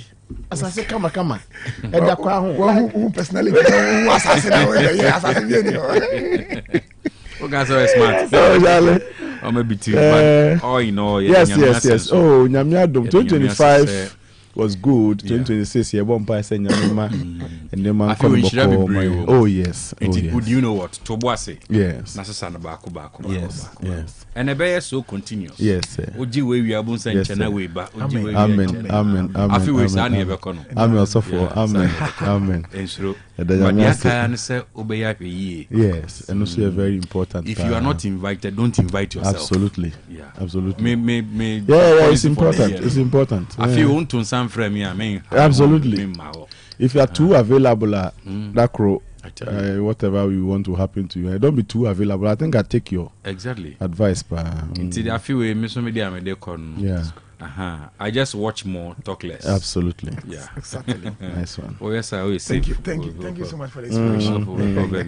Oh, Dr. Cash, they're a very experienced man. A very, very, very experienced man. Oh yeah. And then somebody you made it. Oh, why you actually what efutu? You are well aware. Yeah. Sure. Dela, where do Mammy free were outside? How would you assess your president? This will be some media. Yansha Kwaya, Wabaya Faswa manage public expectations. Oh, yeah. Amid the economic and social pressure. Doc, Mammy Chauna, member Abaso, near Juma Power de Bois, a Santa Mai, and a Ghana Mai. In fact, we are Maminchia NDC delegate for more Ejoso constituency, especially the branch executives. Oh, Prof. Doc, Maminchia timetable number for Prof. Yet you would die in them. In fact, Michia branch executive. What timetable number? The road to 19th December. I find the road to 19th December. Hey, bro. 2026. The road to anyway, the other one hasn't come, but the road to 31st January. A few days more to go. And a booklet. Booklet.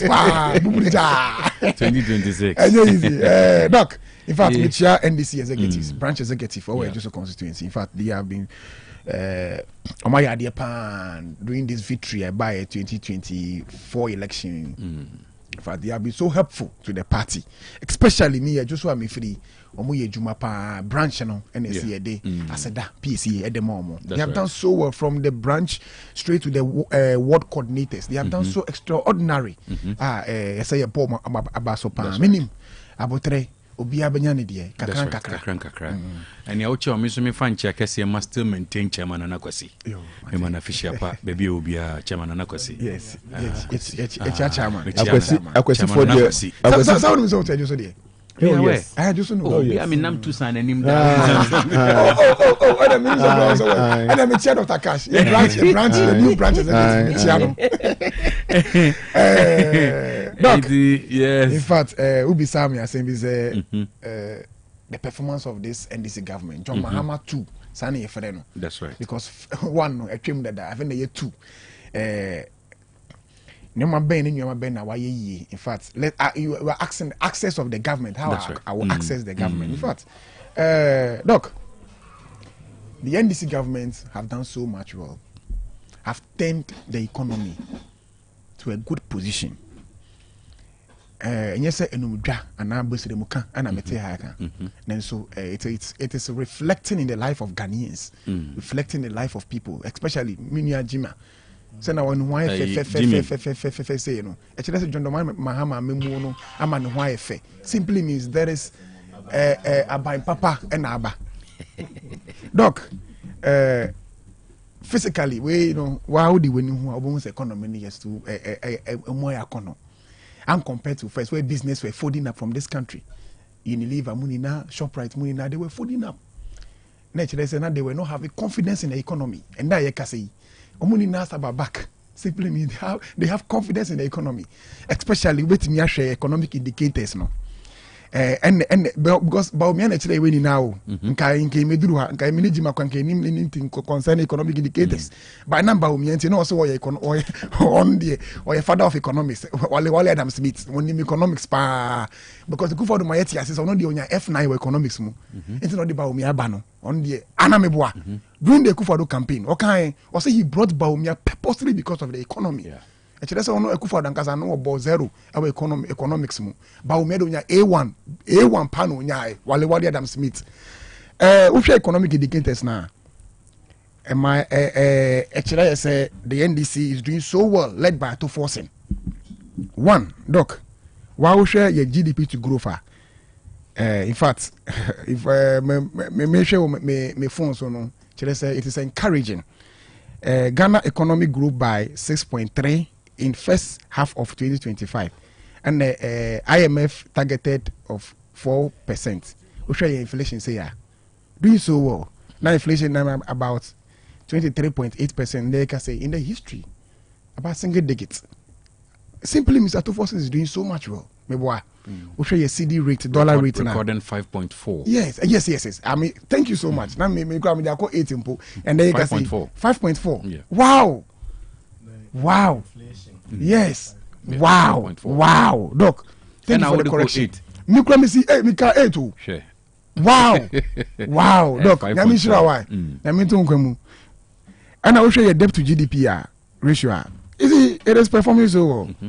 So well. We share your forest, we share your physical disciplines. So well. Performing so well. Are you getting me?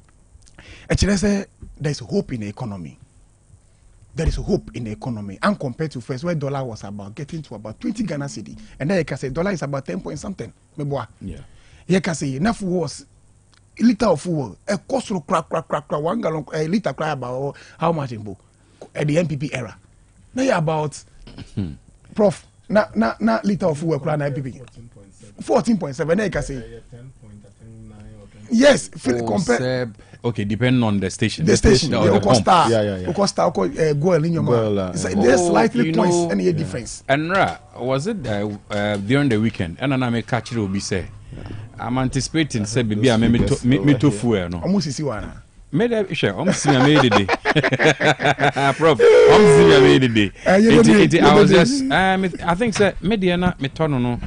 I think say just 3 days ago ma san tisu kra bi. Amana sabafo. Say about 10.47. Exactly. That is with the super. And our diesel near 11.47. Station and I'm and baby I me talk me J Supreme no. J Supreme me turn 12.77. Missy J Supreme. J Supreme. I means Missy J Supreme. Oh, my me turn J Supreme. Me more hey. Anything on mic no often. Mr. Romo, but I think deputy managing director also to talk for what our radio so say Dr. J Supreme uwe na tech campus mo free stage mo ko be free because advert na why ha no advert Mr. Roman director so utie ya because I think say was it 3 days ago then they said say Abandian so abba form you know across board yes baby yes abba form and you see so expectation now will be some no and you know nothing about banana Dr. Cash so there's no need of even asking me Doc nanka nya kura senka obi same because you know the reality yourself mimi ajima be opake the lankusa ti esi ho sisi ya wa bugum Jimmy lankusa si ho agenda te onye ndu mu jano enye because our campaign mood na Brian na obi agro na Brian na obi agro na who dey wa share Brian no ana who ya na number 2 Brian Champo ana meboa lankusa na si ho to tete na me etimi call your sister station Kesben ho odo dum jano enda ye ka say jima lankusa na si echire ho si atwa no ai jadem echire sa ban papa na aba easy echire sa ban papa na aba Ghanaians are feeling the reality of the economy. What Ghanaians how vote performance of the government has given communicators a strength. But say you are performing well, so it is giving you the strength. That is it. Like I mean,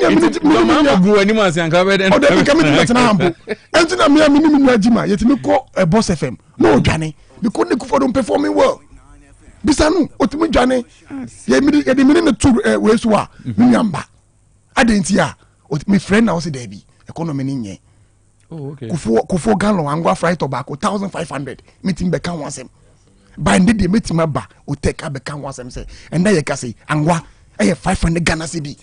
I drop it, me one prof. You get it? I know na man for sheshe. I know tina Ghana for two abama yeno. And tina ye maba umia gap. No Fred gap or simple mom gap, Mahama man the gap about 1.7 million gap. Maybe one prof. On one I invite him some man gap. Ah, no one thing. Or come aboso kind say opestia no kagab na. Any man, you get it? Okay. What Ghanaians were expecting, any of them are Ghana for. The economy is now attractive. In fact, business no move for the up and they are now coming back. You get it? Importers, Omonia J, Oko Porter, taxes baby, omudi gumyamasuni na taxes in a scrapping in everywhere, including emission tax. In who see a tax in a kufor bind the Maye, our Ghana. Huh, Doc? And who see a tax, emission tax in Amo de Maye, COVID-19 tax, Amo de Maye. 11 na miame mame training what me call bupe kwansu kufa kako. No so won't 11 tax. Nini na any train, Doc. Nini train. We na Ghana for sheshe. Abai papa si na Ghana for sheshe. Look at how we are even managing the economy. Financial discipline. Ye ndaringu amount for so we mu bio. Ye si cathedral bio. Ye first kan kote odona mu bio. Ye fa 11 chema women organizers for bio. We mu ni sheshe. And compared to their government, they appoint about 1,000+ presidential staffers. Uko Jubilee House or money nam hosa under the MPP era. They were doing nothing, including appointing a pastor for diaspora affairs. Prof Meboa. They appointed all those with Jima Muni now no more bread. They were not appointed. Minu Jima Timi co studio 1-to-1 under the Kufado government, which are the Hangbamuna that them no more than Jima Muni na Yejuma Hunu. No more Yejuma Hunu. Now look at the economy now. No one perfume or use Wahana. Ajigani na. Ajigani would you perfume or use 1,500. Me come you get it? Ajigani na. I see. Apa Papa Benti. The time Bisano, send a time na a kufa no teso no timito perfume we. Jimmy Bahabe day. No timito. Dr. Cash. Only perfume economy in. Do you know why? Only send nipa no first year ni no you're the head of economic management team. It's no who said Debbie. It's Jima, we bonia ye pa de why ye say na only person economy ni but you were not able to say it. And then they would buy a champion because you know Buyer Champion was not the head of economic management team. Only send about me no born home but went me and can't Ghana for. So you don't even have the locals to come and sit here and like I saw it. You get it? Wow, to still they will feel the customer Buyer Champion. You know that the economy was not managed very well under Bahumia's government. And you know, Johnny is a coach Brian Champochi. You get it? Now we're waiting now 1 year ago, but you are not able to say it. And then they be Makunya second after Bahumia no one yet. On born home. You get it? Dr. Cash, the economy is in the right direction. Do you know that, Prof? Now the NPP were even expecting, say, and 2025, ending of 2025, the economy will crash. Now when sir. Really? Yes, they were estimating. So now they were expecting. All indicators. Why was the majority under the NPP calling for because they knew that the economy will crash. So they were shocked when the economy have 10 corners. When things are right, they were even shocked. It's almost say Ato is forcing. Do you know why Ato is forcing? Because of gold board. Good board. You see, these two sectors, the cocoa sector and the gold board, no, serve two things we. And I might see no. are stabilizing and my economy is so attractive. See, under the MPP of era of office. Okay, under the MPP of era of office. Unim say cocoa board. A kabubu ja and that cocoa board. Now unim za. Yeah. Unim za. Nenye kaketwa. Mbese wa ofre wumia rande ya be no break it down chiro. Me we am the corporate affairs. Sam Jonah and be ma no afre no cocoa board. Say na ekasen and that cocoa board. How the NPP were managing cocoa board. Yeah, cocoa board. How the NPP were. See, cocoa road sector, almost a road na cocoa road in ano. Debt say me go on nya kaketwa. And then you can say, and now Randy have been yama odi guakwe munti. Cocoa board inti dollar na stabilize it. You can say good board. And I'm saying you papa good board di guakwe munti. Look our reserved. She say ke di brave on my way mu. Eti na Paul Hendon Beka. Abronya DC Beka. Say the best one can send dey bona baso yes Sami Jenfi. Ba me nyaji ma on kasa. Kasa Sami Jenfi on. Me da se bebre. Ma men soma okakra. Aka issue back with the economy. I believe Sir Prof Krabedi one dance here said this time round it is getting better. Yeah. But Aka translation back. Now Guta is complaining say amid the gain of the city now holding in you know and reflected goose now but because of the port charges. And yes, Minister for Trade say obeke na also at least within the first and second quarter something should be done with immediate effect. Okay. Because on say traders no complain say dollar no aba form correct. But and translating because of the port charges into amagus ni bedru ha na you know and crowds TMN prof interview na make say your import still was soro. Was soro into within the first and second quarter. Just give me about 1 minute. You see, Minyakonya port okay. Let me tell you something. Yes. Okay. Let me tell you something about what is happening at the ports. There are two major issues at AC port. Okay. One, those court agents our ports. And two, those corrupt custom officers. And a problem at the Ghana ports. Okay. I'm telling you. Share Mamen can't assemble Kubio. Madam will be a cry, Yama, if I brought buy container. Or buy, you know.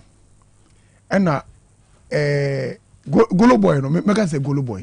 Golo boy, was say, Obi friend, say, unless Oma agent, a yimanu. So what did they make as usual. As usual. And agent and a friend say, okay, my boy, my ye. So I ask myself, say, agent, no, Did you man a dear? Mianka Samiti here, made you, but Mianka meeting Koyana. So, Ubet me who say, there is a collaboration between the agent and the custom officer, the corrupt custom officer. They are good custom officers at airports. They are good ones. But the corrupt custom officers, they will frustrate you. I'm away to your charges, winning down. Because I am telling you, just Prof, last week, seriously, we bill. Now me Honda CRV. But I learned say depend on container obey and a shipment obey. Me who will be there where you less than 50,000. Yes. But obiye no. Sika otu afa nchenchen na yese. But we have him correct charges be wa there no so. Charlie was getting crazy. Honda CRV. The last less than 50,000 Ghana cedis. I have a privilege to talk to. I have a privilege, even the corporate affairs. So that is where the best say.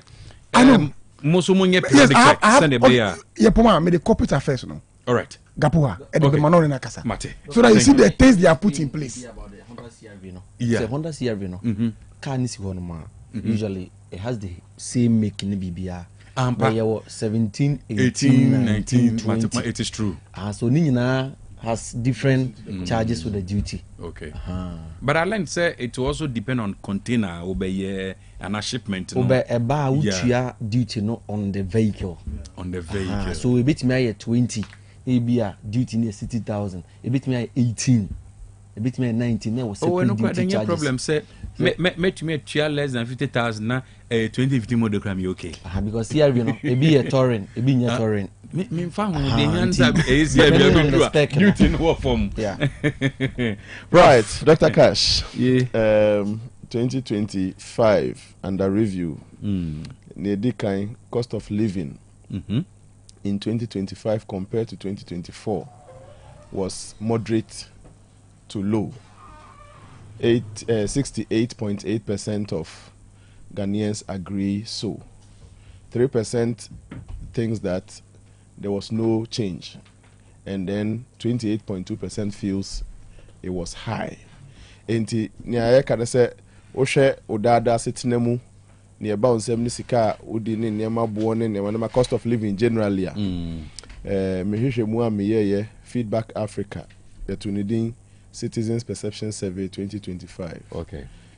Omanfo no mu aduosia nwotwe ha mu chemu aduosia nwotwe chipo nwotwe 68.8% of Ghanaians adwene ye omo say over cost of living na 2025 na emu eye moderate to even low as compared to 2024.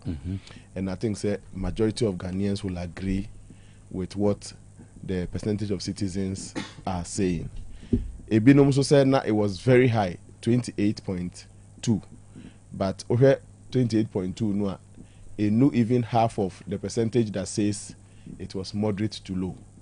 And as a researcher, no me conclusion they say if 2025 a few mu no a ban the cost of living na a year moderate to low esene 2024. So that is with cost of living. The interesting thing is that along the various category of Ghanaians, so if Ghana for ahodo na ewo mu a bebre no ase na emojo ebi se na emu odin.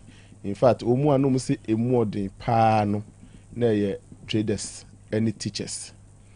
Ena omu anom se emu odin pa no traders and teachers. Ena omu ana omu se moderate to lower na emu ofo pa no enso NDC for 82.8, and that is expected. I mean, now even 82.8 gram adwene mu no so 15.4 na kana almost o man mu ye edene no NDC for 15.4 almost man mu edene kwa no. It means that there were some section of Ghanaians who didn't see cost of living as a did. But I mean, as a researcher, my overall conclusion they say it was moderate or low as compared to 2024 in the annual cost of living. And as over local government, scoring na no overall 43.9%, a weak pass. In the 100 year, abanu wejuma bebre local government. Only municipal district, metropolitan level peace and security, and local government assessment no and the pass. Okay. Nyaka nyina na a week pass. Urban street lights installation and maintenance. Any provision and maintenance of market centers. Oh, yeah, research na ko now. I see. So these indicators are standard indicators. Correct. Or might be a citizens perception survey we want to assess based on this standard adi. Over street lights ne provision and maintenance of market centers and fail. And this feedback suggests say hey be na mpanifo na amantem MMDC is so fine. This year they are going to have a very full, uninterrupted year. My share report, they can study and improve on some of these things. Yes, the next citizens perception survey. We want to see improvement in many of these indicators. In the 43.9 a week pass. In our next assessment, and we local government, patemu, amemu. Ban the central government in Swa, Ghana nyina. The local government nation MMDC is nase. And a Ghana nyina nation ministers and omu bu mine no ankasa swase. The overall assessment near 51.6, which is a pass. Okay. Largely driven by management of the currency, 70.5%. Stability in prices of goods and services 69.2%, and agri and food security 60.1%. Into the Americans offer mining nyina abane born homodin or hamuchichemu eduonum baako a chiriponsia 51.6, and no chese wa pass it. na nneɛma kɛseɛ mmiɛnsa a edidi so akɔsi ɛtoɔ hɔ mmiɛnsa no in fact soro mmiɛnsa paa ɛboa aban yi paa ma aban ne paa sɛ 51.6 no ɛyɛ kwan afa so a ɔhwɛ yɛ sikasɛm ɛne yɛ exchange sidi na hoɔden ɛna nneɛma boɔ nso yɛn nyinaa yɛdi ho adanse sɛ ɛnhwirihwiri te sɛ nea na bere bi atwam na yɛhwirihwiri no it was kept under control. You can call it stable because stable nkyerɛ sɛ ɛnsesa but stable means it will revolve marginally around a certain average figure. All right, at least. That's what people should understand. And if aduane any aduane ho security as a food security can say aduane ho ankwa atwe ɛne saa nneɛma no saa nneɛma mmiɛnsa paa na ban no top 3 top 3 indicators are Ghana for score on very very high wɔ ho saa nneɛma mmiɛnsa bottom 3 provision of jobs for the youth, fight against galamsey, and then industrialization. Nyuma sem. And okay, me pian kwa kwa share 24-hour economy na se. Sending nyina anka de adwuma beba. Nti enya ma ye de na say and it feeds into jobs for the youth in this afo ni nyina. Nti what I'm saying is say mra ye bo ma baso wo sa nneema miensa ya ye ka say omuma ne nkoso asa management of the currency. Any nneema bo stability in goods price of goods and services. That's right. Any food security in agriculture no. Na ye sanso akai say nneema miensa we nso hu hia pa bottom 3 no. Yeah. Jobs for the youth very important. See at the form week pass 41.5. 41.5. Yes. And then NPP youth wing in so Makia buying 4/10. All right. So say 40%. 40%. Yeah. And fight against galamsey 41.5 sir. And 41.5. Yes. Fight against galamsey. I don't see a 4 out of 10. Okay. And industrialization say baby nyuma na nyuma sema ni nyina nke bema magu na nya bia ye no. And ukra de na ye fail 32.2. 32.2. All right, okay. Enti ye bo abaso for diema kese miensa. E wo hwehwe ba edidi so ne to so be education delivery fight against corruption say abaso body 56.5 pass. Free SHS, national unity, healthcare there, but bottom 3 I think say me sure say mebunu bebre egu so ayehwe nim jobs for the youth. Fight against galamsey so mining nyina so hwe say aban no bekoso anu abon ho very much better and industrialization so there so mine beko nanimu a ene mfidi nyuma de nya say edidi agro ye hwe ne ye that is with central government. All right, okay. Afi ye ministerial ranking. Ministerial ranking. Yes, ministers maku 25 and na move into the ranking the binumu amem for the obvious reasons that we know. We have to exclude environment, science and technology. We have to exclude defense. We have to exclude Nyame for democracy. Exactly. We started the year with them, but unfortunately, of the 25 that were ranked, no, our Greek minister, Honorable Eric Opoku, MP, NAD kind, and Niema Oman for Nibi de Bonabaso de kind pa a significant reduction in food inflation.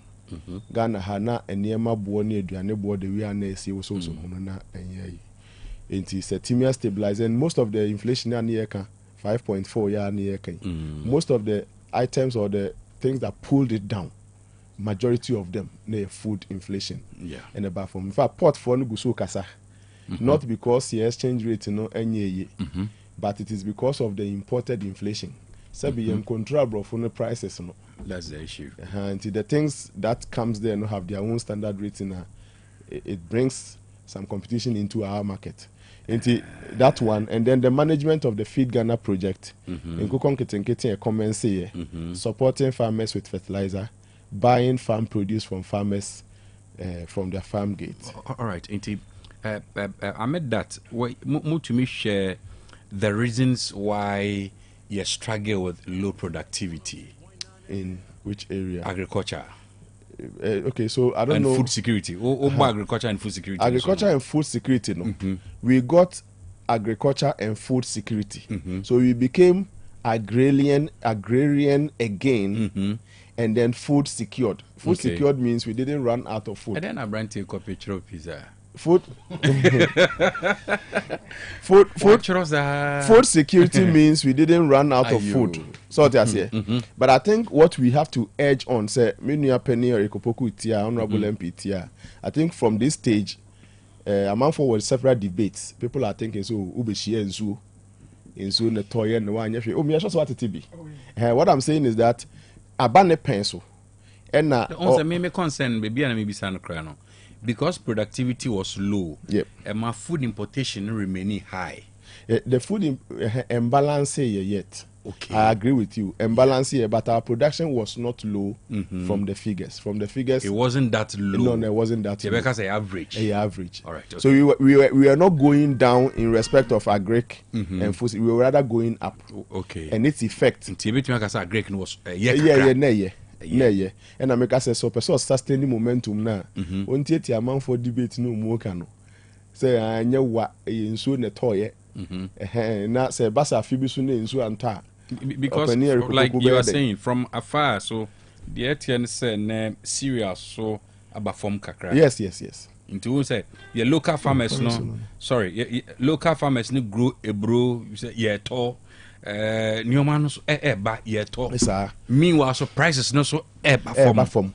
And I have my boss watch order. I monitor market A to Z prices of some items. Okay, a broker who a mocha who from Ashaiman to Zebila, and my friend A to Z. Oh, okay. Major markets from Greater Accra to Zebila. Okay, I'm monitoring all those ones. The first report. A better market scra. Okay. And near my bang bo from pa. Wow. Now more pajamudi and no for some mamatesu. Exactly. And yes, I advise it a for some monkoha. I have I'm working on that. You know, I will share the report with you. But Prof, yes, I made that. Na earlier, I don't know the Lanamica said, okay, now many Evans more started headline. Lanamica said, fuel prices conform drastically. Yeah. And they say, oh, me, okay, they made me 20. And maybe torn 95, maybe torn 91. Yes. 95. Auto fuel was JP filling station. Yes, Sawara. And he said, maybe torn 95. Abafom. J Supreme na Okano. Aye. And to our new and at the auto would do Honagas up a J Supreme. And at the auto 91. And I share 10 CD 47 pesos. Yes. But, Osha. And transport owners no so are not ready to reduce this one.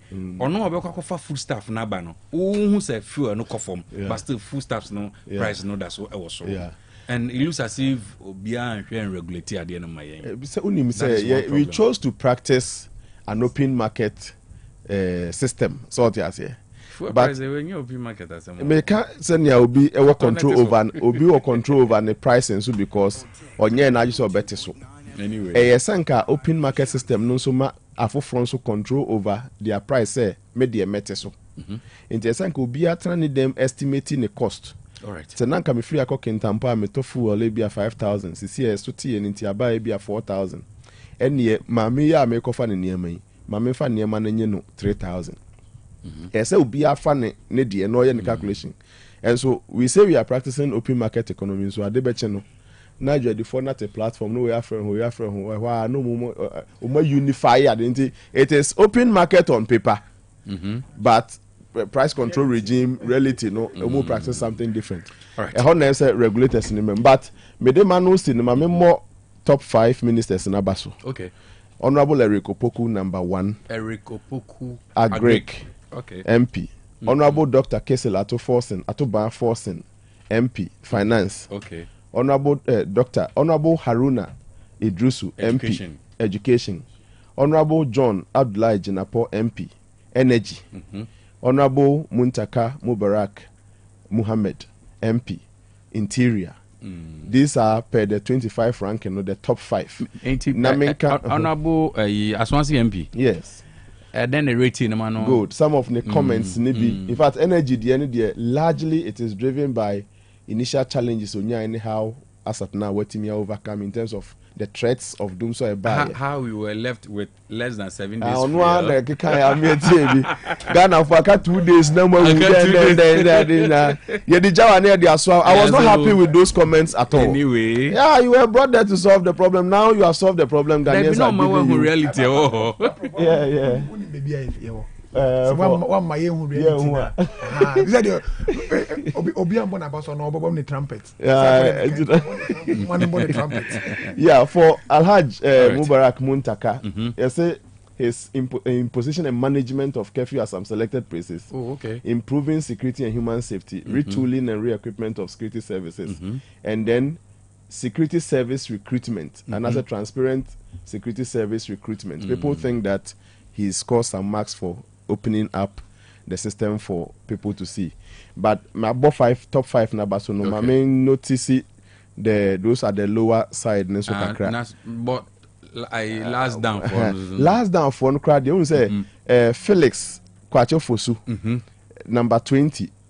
Or no. On Sadanya any on any sector like that, any of the real sectors to me. Auntie amount for and score no year. Yeah, be catch and so on can but na the real sector for ni mu or ye last but 4. Housing, works housing and water resources. Honorable Kenneth. Yeah. Ne dear. In fact, me media discussion one crying no. Your friends from Joy were like, that man, does he exist? Like, I said, not take you beer by surprise. Oh, please, he exists. Oh, yeah, man. Oh, yeah, do bit to me. I said, that's Obia, every impo. I saw be a nimno. And sincerely, no more. Let me use this your platform. Doctor, my main for our platform is one. That's right. Now, I say 2 things. Ebia na or ye juma na ye na ye. Sure. Mesre yen so kan yan fa check do di ase o ye adwuma ma ye hu. And number 2, sa ministry no enche ye bia no na one of the most busiest and active and vibrant ministries. Mesre say mani num ja no. Senior 2025 a year so silent, quiet. Me cry as a researcher, I was awakened by his position and say ain't no crow when because as for the rest at least anya you cry no. We know 1 or 2 things that they are doing. Yet to discredit anybody. That's not why I do my things. It is just to offer feedback. Okay. Not to get an yen and then Kobibia. Me shada nimno personally. Oh, sir. In fact, ministers here, maybe when I mean, Yakabna, Minta Kando, America 7 National School back. Maybe I know Nimno. Omoma Kanina statement that we know them from afar. Like Kenneth, yes, a Ashanti boy. But in Shadan in Shiida. Oh, I see. So, but so there, I mean, but I mean, generally, the overall performance, I will give 62.9 per my survey. Okay. And for me, it is good for year 1. We wish ourselves and the leaders well. No,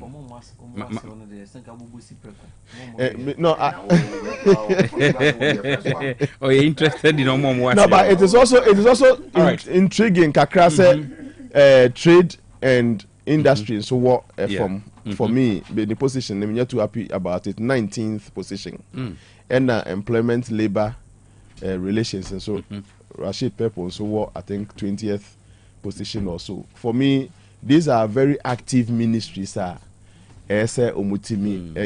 Transport, and so you're interested. Them say 10th, 11th, 12th, or 12th position, or 12th position out of 25. Transport. Because inside.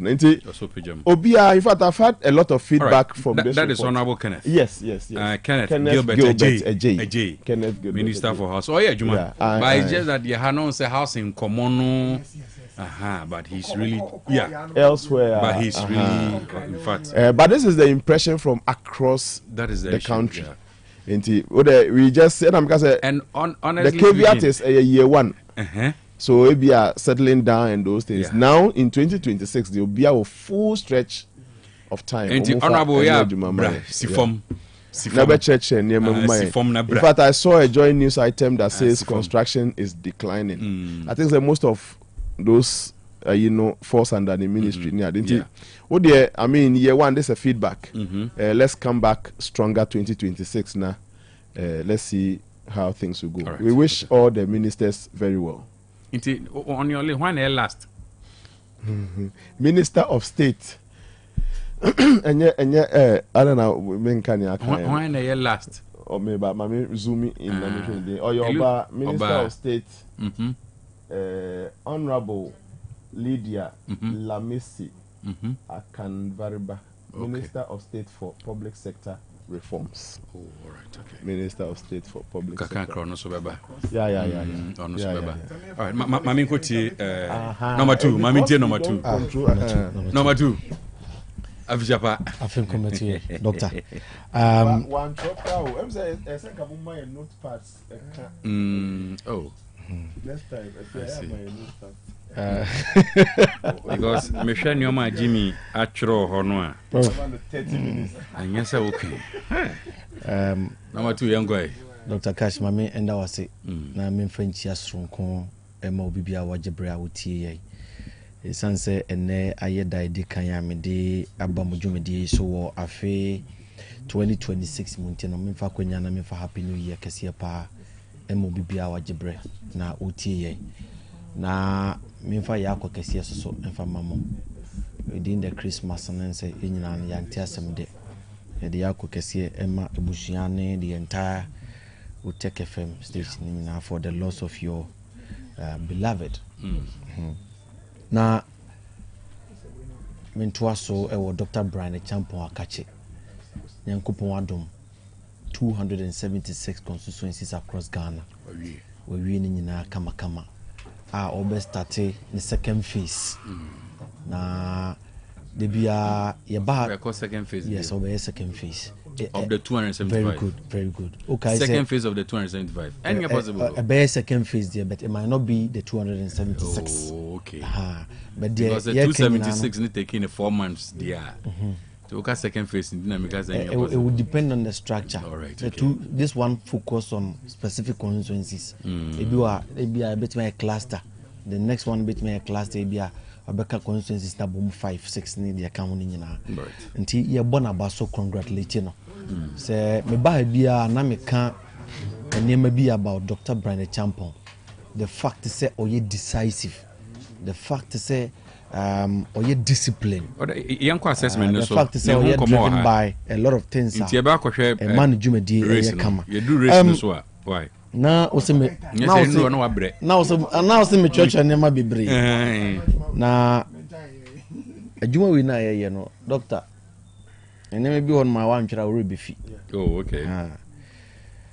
I won't be objective. Okay. With the issues I may be raising. Now, young can create. I'm buying what disappointed Ghanaians. Okay. And I'm going to give you about 30 issues are John Dramani Mahama in DC has been unfair to the good people of this country. And I'm so happy with the foundation era Professor Smart I lay on the ground. Okay. My name is Mabaha Bekembida. So for the year 2025, say yakase development. Say impuntu obia o TFD so anase obia wo TFD no. Wo de umpotema wo no. Baby a wo fakufie. Baby a wodi agro, baby a wukọ adwuma, baby a wukọ meetings. Dr. Cash, for the year 2025, utisi abonten na se wona mu na wukọ a unhu mpuntu dwuma bia. Unhu hwe. Bibie ni wono ma na yakoso wo man nim. Enanu ya, and I said I'm going to be objective. Enanu ya na yehu se me baby a metafa pa me roots. I make us say within my constituency, Georgia, would be free as a four. Sorry, Asqua interchange, you know. Irem Winsha as a constituency. Equa Hojo run about and say, almost start here, more year the expansion. That is the only thing that I've seen. But for the year 2025, okay, based upon construction, they said the previously, me and the previous government, classroom projects. Roots. Other projects bibri agenda 11 na mpuntu juma bibri koso bebi obefe bia ye kwan. In the year 2025 we didn't see it as such. The tosu bim galamsey and galamsey ni be remove good board. Unze union when this for my etias say and recently issues about a car good board for a ball near Unzen. I believe say it should be of a major concern to Ghana Nibia. Ghana for any good boards. I mean, Jemfini the good board, the catcher Ghana for say the creation of the good board or more BBF aggregators, more tier 1, tier 2, tier 3. And recently, Oma Ghana for TRCS aggregators, no, eto good, no. If we license gold buyers for, and as a license small scale miners for, but in Chichirimo man farmer Ghana for say tier 1 for, tier 2 for, tier 3 for, no, maybe you muto mu gold near them if and cash. Me pese yinyine wa yenye hwehwe mo no tier 3 for to free galamsey for no tier 3 omuto free gala for no. It is a buying we person then she say go akwemu no or address the issue of galamsey ya on one kasan san gine chiri and talk galamsey for good no. And this a be difficult set this government ever fight galamsey because all no who talk galamsey ni good no e dia building your good points our good board e true say aggregators no omuto free licensing small scale miners war but the tier 1 tier 2 tier 3 for no omudie e galamsey for no good na no mo yede omoto enti ye besre say oman no enema e koso a enye no aban no enim de ye kan omunim pa but enya de ombitima yi bibia fa ho because they are benefiting.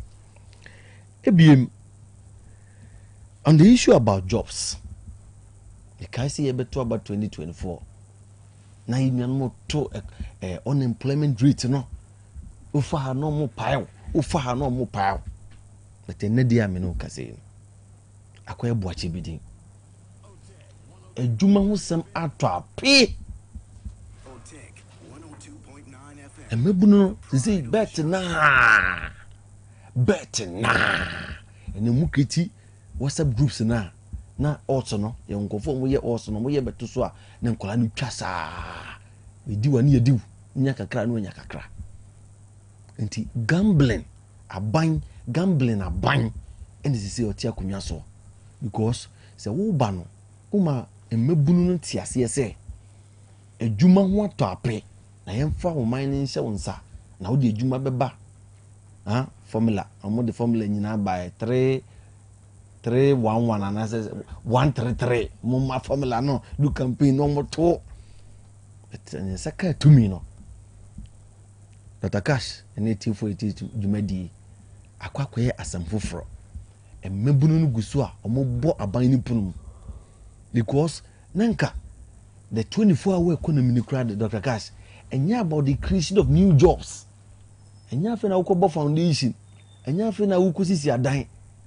wo jase the existing government institutions na wo na wo ye den wo di formula ni simaye no 133 no say juma ba ko nipa ba ko be ye no yebetim dia nipa miensa but ne dia afe ene dia koguyo 133 ni ntumi nya juma aban na disivu Ghanaians agi tumi awie ndo amani mahama ono akan si todo bi a twantro kakra to bi so a ne aka kakra ne dia agi tumi ebiem se 24-hour economy ni to apedia automatically trade and industry so be den ebe suffer because a true industrialization and e betimi create jobs na ama mabuna yede enya biaye na mibisa wo and the NPP you could trade and industry under the one district one factory initiatives no we saw a lot of jobs it was created through the one district one factory initiative go minimum crown I saw Unij any steel news here was so quite near there it created jobs both and not yes so oko echumakwa oma a lot of factories were created but surprisingly unza ban we better kunya so no all those institutions ni na they are coming down a lot of them are collapsing meaning kasa no say afi omo mpake omo nema kwenya omo but it's not true enya no correct you check it Omo packing now or in respect of foreign investors as now okay. Yeah, but all this, I mean, I'm also referring to the local industries. Investment. What you say? Because most of them now they are going down. They are not getting any support from the government. So I buy I feel put on that. And you see about port once and seminal. Me they say one cover buy issue say cost of port after 1 year of the NDC administration. Say Guru boys that so port are move shima man for musica. Now still are corrupt as port officers that so port one ma or mafia Ghana for. And 1 year of my administration, I do manage one. A dear pa and a mutumia dia found absolutely nothing. You are the education sector now. Dr. Cash, license exams. What is here? Company ma so on tears years so we go school in fear 9. Now our pass exams are about bachelor the na yesi on some cultural license exams. Into ba obitwam. Or ye emphatic. Ni twi na what can say the make say ya. But oba yen. License exams registration fee if you 350 echo 500 Ghana for the year 2025. A bosha would share Ghana for any teacher for be bridge so to betia by that dam. So by license exams will be if you but woman no waba be simu can increase the fee cry for the license exams no. Nti no so no almost come Ghana for. Dr. Cash again at the education sector on professional allowance. What do you say? MPP are buying or realize say the teacher for no professionals. It could be a capacity building programs. Now you build your absent be ya. Yet specifically one more child or public sector no. Your side 291. So it be a capacity building kakra, it be a workshop kakra. There the mama firm no ma building knowledge kakra. The to me bois ama the public sector no so no. Your school, your public schools no so to me jina one answer ye. They are buying provided professional allowance. Emu ena abanda dan to me boy my teachers no munya laptops ni adi nyina. So ati ase. O banenzema o kan nyina na yati you. Be o ba ye no. The san chance no mu kura teacher for no bebre. Asio munya bebre kura mu nyina. And say you make them to understand say o ba be improve e diskeni bi kura be ka ho. O mu pay slip o ba ye no.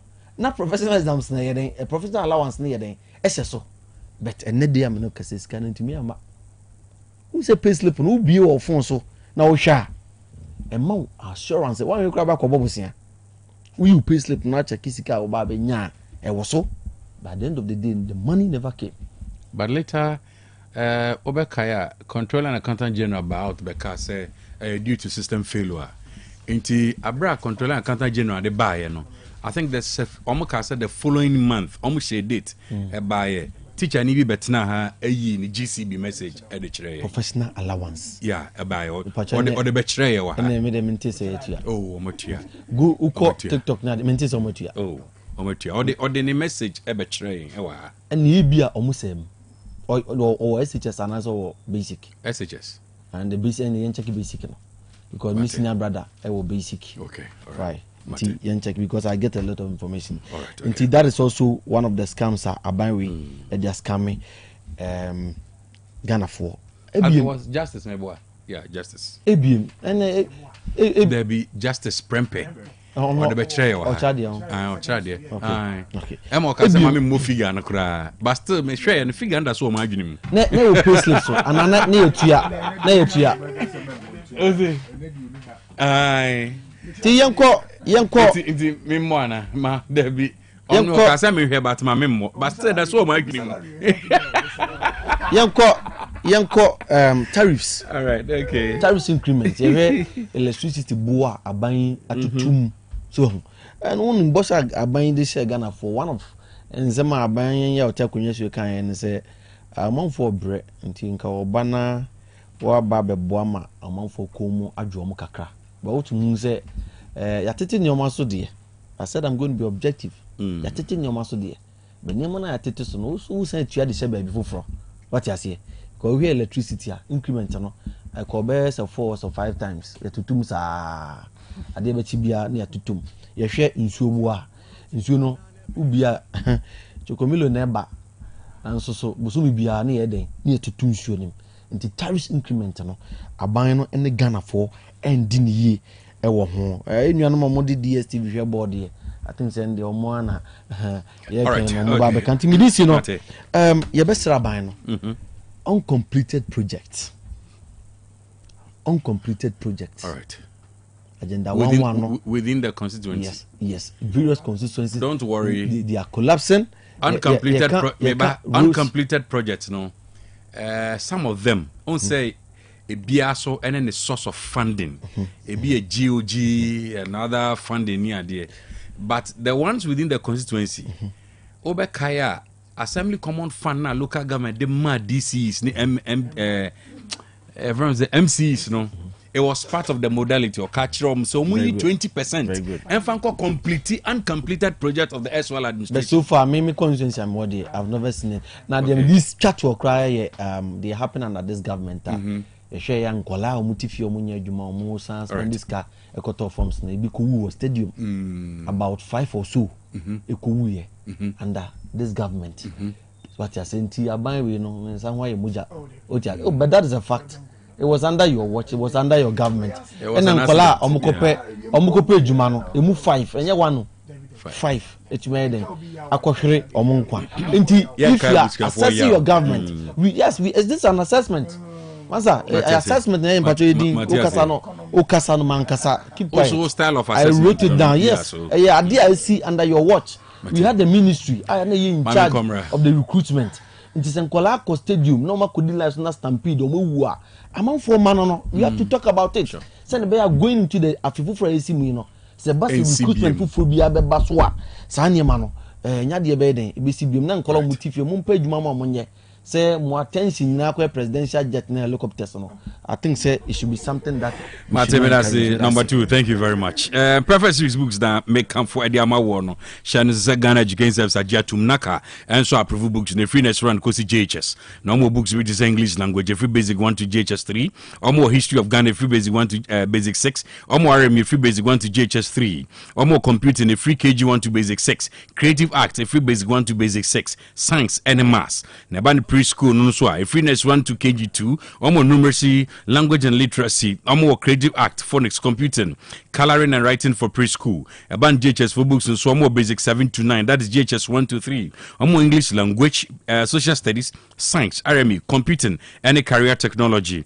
Normal science as apply past exam questions in Tisaya mock, terminal exam, and as a midterm exams. I may patch a fall on perfect series. One books, no ponume chakwaya. For any Kumasi put to John Ben Station and crying so now some man first stop. Ura all leading bookshops across the country. Obenya Preferred Series books and woman ebi ewo and I bet you for Preferred Series books for 0243 299938 0243 299938 and 0540 755 465 0540 755 465 a Preferred Series in Quadia. Your worst future is secure. Sister Spices, unim so spices na die. A natural, 100% natural. Omwan on me sister mackerel. Sister foods. Omwan on produce sister mackerel. Na se ope ye wonu spices ni bi. E de twitwa ho ni ade ade ama boys amoa. Shanu so mo goat flavor ho. Omo fish flavor, chicken flavor, stew flavor, beef flavor ni ade a chese. Baby bia do wani be kire bia no. Ubenya bi umpotam nyina no. Sister Spices e wo ho. Na mum opedodo atu afo ni kire dum pampa so.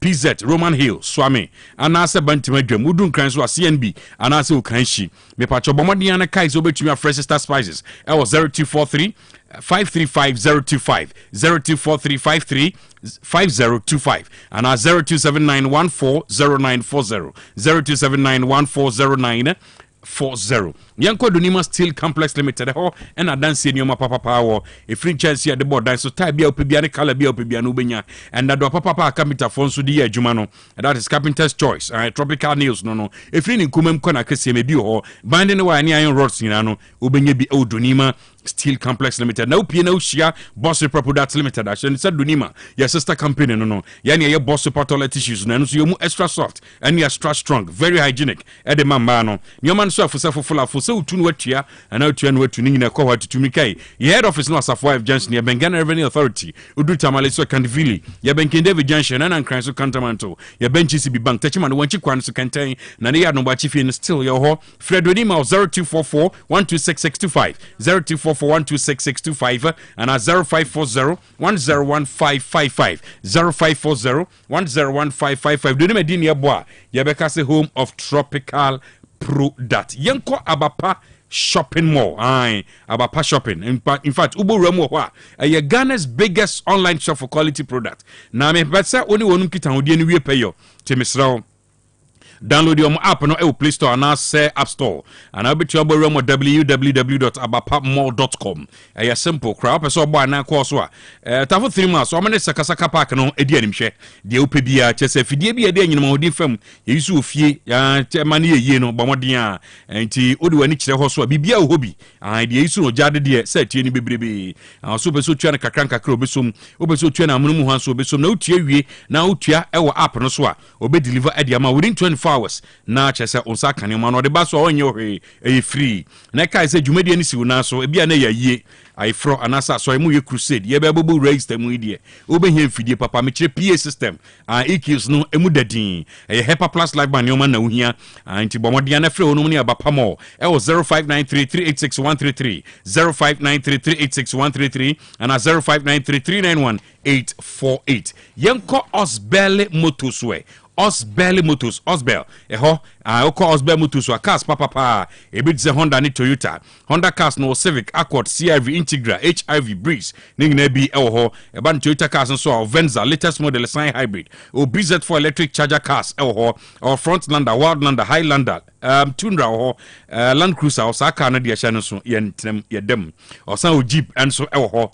Osman Motos or Dakojum on a desperate and Cassin Diem, Chef Freno 0244 377612 0244 377612. Nakai say Ope Blocks Papa, say Oya Foreman and as a contractor, Ope Blocks Papa, Eddie Jumanua, a high quality blocks on Kwame can form if we say or the quarry dust and stones nature blocks no 7242.5 R grade. A year Osbel Blocks Factory blocks be OPBR standard size blocks 9x18 concrete blocks now pay 5 inches 6 inches solid any hollow be and a pavers now pa furniture Osbel Blocks Factory tutumika furniture kase otra kase bridge no a ona masala chene di animhwe eyuti no akofa mfidie no adiaba also top blocks ni bia kokuma se importamu a odebekwa kujia free for Osbel Blocks Factory 0244 377612 0244 377612 and 0244 043 neka isa bribia no ma Jarinas Inrono ebi abenwo Jarinas Indrono correct papa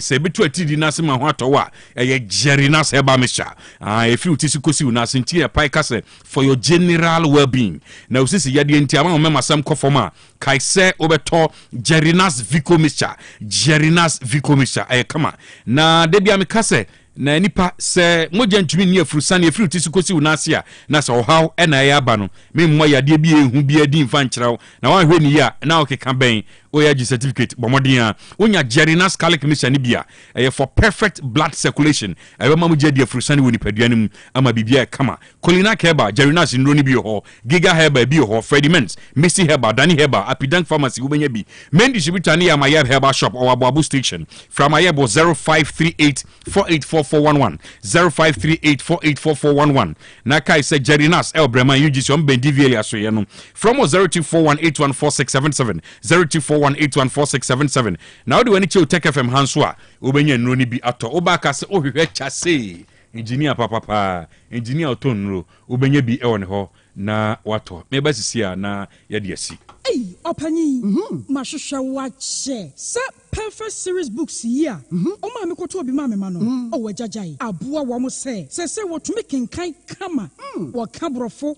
Na nkontabu akra de ejajai. Wonderful. Mese Ghana for GAG perfect series. Atumo no de jai. No de animdifuo ene tire wa nwoma bia. Owo crèche, nursery, any KG, books bia bi. And owo science, creative arts, maths, RME, history, coloring, computing, OWAP. Ni nyina. Every basic 1 equals basic 6. English every basic 1 equals junior high school. Ne ba ne combine so a owo ni nyina bi. English nom and maths nom me say books bia ni ho perfect series any bi. Na GS any naka enso am approval enti obata bia nkoto bi maneba.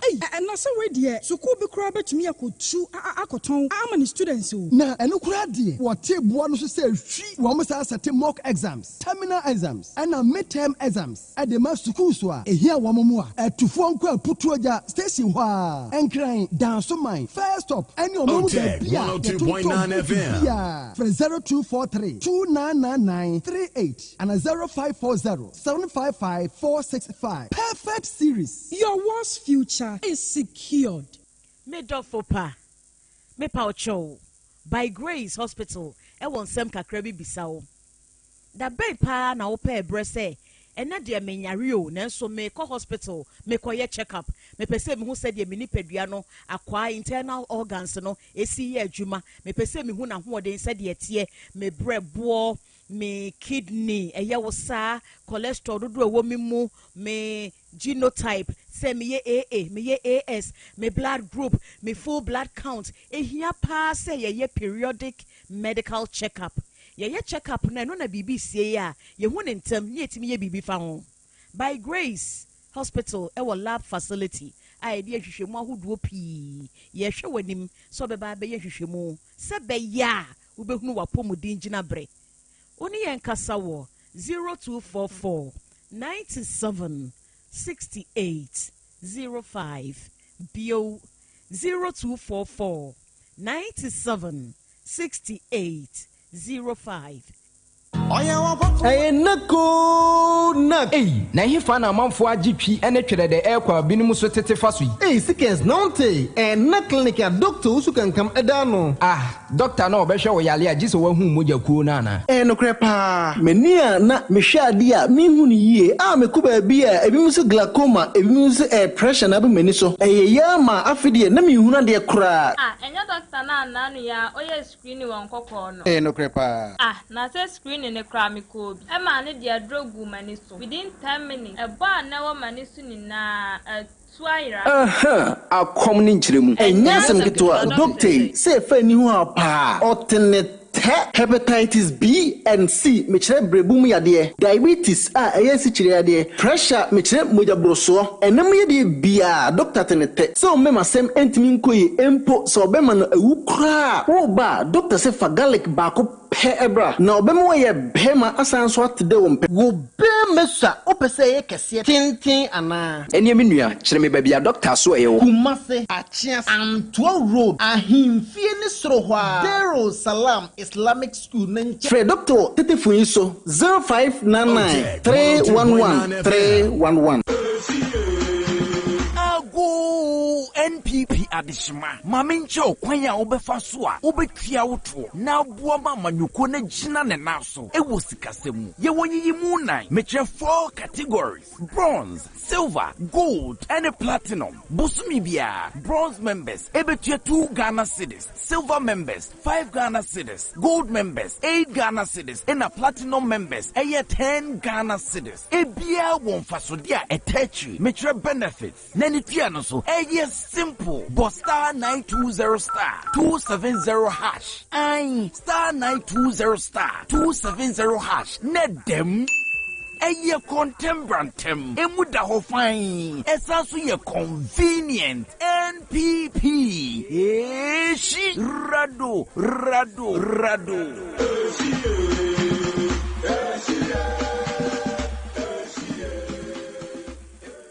Hey, Akra, what did you feel to do? Aden. Nansay, in Sokwadiania Dabroso. Nanin na bomu, a sofomana pai, sofomana pass. Hey, bra, a semna na wakano, nani secret anything. Hey, T, Sister Marco Kofa by, or no any aquafa, Sister Spices, dear Bajaso. Spices, I would do be a Sister dear Bajaso, on any mountain tasem you, sir, who feel ya ponchia. Good flavor. Sa wo pese all your fish in kwania. Fish flavor. Sa akukọ nso no barrier. Chicken flavor. Na sa wo pese all your stew. Stew flavor. Wo kono do beef a. Beef flavor. Sa wo panu dudu atu atona. Ana sa wo pe betema. Enu an so beko edum pampaso. PZ Roma Hill Swami Market. Ena Bantima Market. Enkran so CMB ana Okanshi ubenya bi wo ho. Freyen ewo 0243 535025. Ana 0279140940. FDA aje edwedie nkratwe atum. Kitima Heba Center. Yana yakofa pada nwanwaso bi aba esa yalewa ebi te se chlamydia, syphilis, oba so yawo na bawia mepacho na se be bonka be ma bi won so a mepacho ono yawo no bawia se no ne be ma yeketu abi obi so ho ane de low sperm count obi ono ne be ma no so bukura akojoto wo hania stroke, hepatitis B, cancer, stomach Otec 1029 FM na kuma mepacho obi so ono ne chiri kasa ye ne ya obi wo ho no ma opa wo yale bi te se fibroid esi no kwai yale bia me fin se wante se mabodin bia no me pa chawo ni nyina ye Kitima Heba Center oba e betima sama Kitima Heba Center ye ya adwuma eda adwada akopem memen so hwehwe ye na ya obehu ye ewo Accra anase Kumasi abu akwa sepas o frɛ ye number na 0246 91 47 17 Accra number no so ye 0541 238942. Otec 102.9 FM, the pride of Ashanti.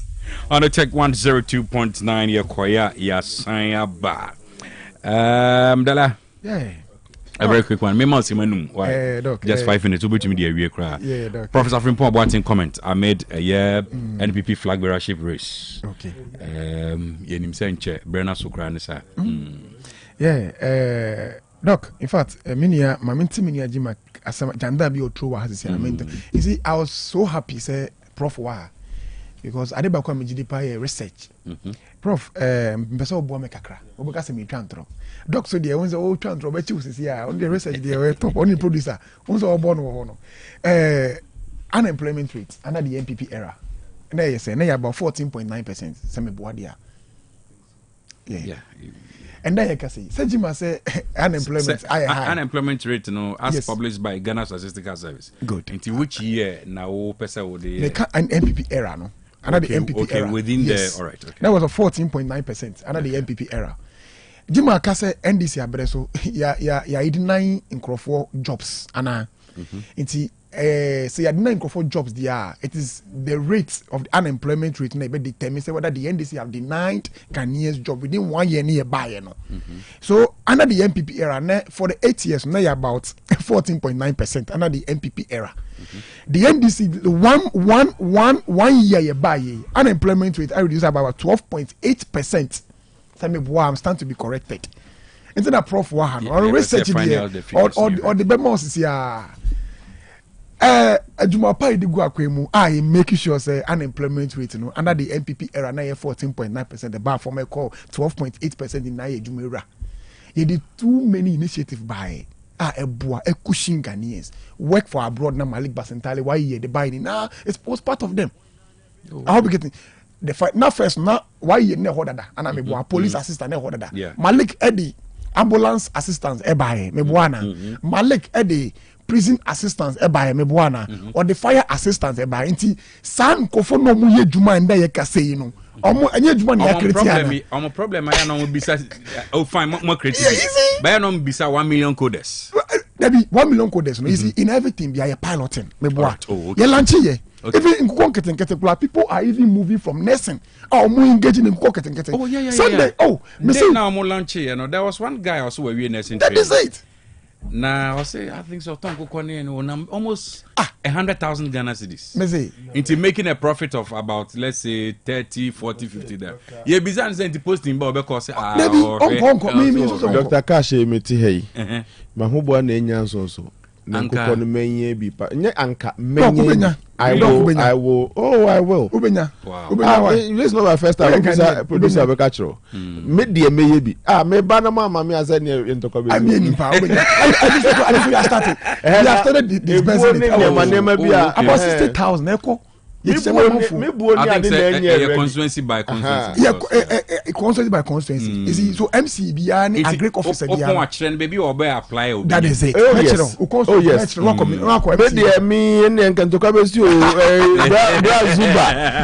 Zuba in fact me nua Frank Amako hene doctor na me nua Zuba na me nua Sadat na me to constituency and one for you room Sadat just say I mommy say time no so me buo nya ready nti me ready but me dey meye bi seriously doc ni natural initiative for the brain natural say adwuma wura ni na aka ho e kire say ye adwuma wo se hu kwan bia ye Washington mu ba mu ka kire say mo ye Ashanti man kwan ni na me boa na ekufo de betina parliament no say ye fi ni ko ni ye hwe ye kwan wo te ya say anye kwan wo te ya wo bi say ye kwan so mo ya Ashanti man kwan and dey no me say ye ba obi I doc wo ya Ashanti man kwan you are talking about education sector hwe any low fee stress near the buy. Titana ye no low social rights na mo chairman kwala o school and na ye ka say what is kwala complaining da about e mo sembi. O so mo che den. Low social rights. The ba o me the buy no e mo na expire na ye low social. Oni ma me catch no go gena hwe. Low social rights prof me boa. Yes. Low social rights no mo che. The say apro and about me chairman kwala. In case say ba o me ko dem I'll be sending petition to the Attorney General. The investigating low social rights na ba o me che no. It was coming from Baumier's office. Amam kola bebre nyayare e wo kurum ha na munti and na ka say NHS no mo cap here boa it's uncapped so we are making we have achieved so much in terms of education sector our health sector we have achieved so much and mamen call from pombo at report no so me say report the comments now no in fact just if ponko dia Mr. Wa Professor Pombo ante is a founder of the NPP into only the delia founding member of the NPP only NPP mo semo you get it mo ntoka na ka be kwa na kan me ho but for the sake of democracy I don't want there to be a one party state my way mempenisa you get it mempenisa but you see it look as if say the NPP is calling for their own downfall and indeed they are going to the ditch omoko wanu Oma re 1 feet enche bia 50 feet beba menim say party na ebegu it party na ebegu no man fa won for what am I hu say ono no we free MPP ni mu the corrupt MPP we free mu the other UP no and ya lanchemante de no me sero mu ni na eno ni original one ana nyaho ta me kro mu ni na hom nuko na me ka chiro omuni no mbako etimi ajima boaho branya luzi ye na pakotus na kodwane Solomon Wusomo because they are behaving like the NPP we know they are behaving like the people ahemo dey ni mu no are you getting me what opposition party are serious ebetimi put the government on it toes and aponyo markets the NBO. Thank you very much. Abi Udela Damieteni Kana, there's a quote here say when the replacement from God arrives you forget what you lost. Jimmy. Dr. Cash, my end that's it. Na me name so kofata issue no sound by. And I want to be specific. I want to focus on the electricity. And Kania Hun first quarter 2025, we had an increment of 14.75. In the second quarter, we had an increment of 2.45%. In last quarter, no, about 2. The first one was 1.14, and then latter part of December 9.86. Working in Aboma 28.2% for the year 2025 electricity increment and go on. Again, actually, I say can you na yet done? Utimi ko 200 cedis. First, now 200 cedis are maybe I tell bear 5 cedis, 3 cedis, 4 cedis. But then now uto 100 Ghana cedis now. Ube check is naka 80 something. Nakabe, bacho nyabutre. Into omwa, a small mom koto light to feel ban. Omokwa, omoba booms a light no. Udi be guswa nasa. Udi guswa nasa. Nti abano, nsi say or the 2 1 and say Sigana wo de kwakoto light na at the end of the day you will not end up enjoying the light. Until that is the state we find ourselves today under this government. Also Obama man for and I don't think say it should be something I was encouraging. And then let me set this straight. I'm saying the ladder issues are raising. He doesn't know so much about it. We call the Youth Employment Agency. No, the Malik Basintali example now. Malik Basintali beto the fire assistance program, or beto the prison assistance program. Okay. Obeto the police assistant, almost all the models, even the abroad program, Malik Basintali Ebetoy. And these were initiatives Justin Frimpong Kodia. Because say a program we were Kumasi Poly. Now Dr. Prof was there. Kumasi Technical University. Prof was there. Dr. Lawyer Kodia took the opportunity to elaborate on Youth Employment Agency and what they do. And even modus ayede ka honkra ne training time na OSCU no modus ayede ka honkra mobile mo betwam omo ye artisans no and the mobile mo twam we were supporting them, we were giving them money. Make say we mo artisans no mo push omo de side policy ne ko adwumawura. Well, we had artisans at the Youth Employment Agency. Omo so mo botri. It wasn't that place alone. It was and also the National Youth Authority to. But I'm making reference to the fact to say, Youth Employment Agency, under their watch on by what I say. So that is the seat. And then new employment to be on market. Like youth employment, they renew their contracts every 2 years, every 3 years. In the moment that now bind that and for man or one of renew contract now. So this is not new employment creation now. So don't be adding figures and be doing whatever that you were saying. And then on the issue about the MPP presidential race, from the camp of Yura, Brandon Champon, Yaba Abonting, Abe congratulate Abe the elections committee in Abe Mabaso. Okay. For the work that they are doing in terms of the album expansion, the party decided to see a bayan in terms of the former executives, former patrons, former council of elders, former members of parliament. Now almost so to me play a role. Banner decided for the who becomes the presidential candidate. I believe say the elections committee are a very good worker. And was say you recognizing the work that they are doing. Here are Joyce about Juma Yepa. So from the camp of Dr. Brian Champon, we congratulate and then we wish them well. Say Nyami Adoma on the D-Day, that is the 31st of January 2026. You bet to me, I witness a free, fair, and transparent election. Ebema results to be a free presidential premise in Bebano. All the 5 aspirants will accept it in good faith. Now, last one I made a chat to a year, Professor Frimpong Boating, Dr. Cash, he said, baby, any one of my Obaquacotina, and I said, Obaquaco don't want us or don't Obaquaco Puchia.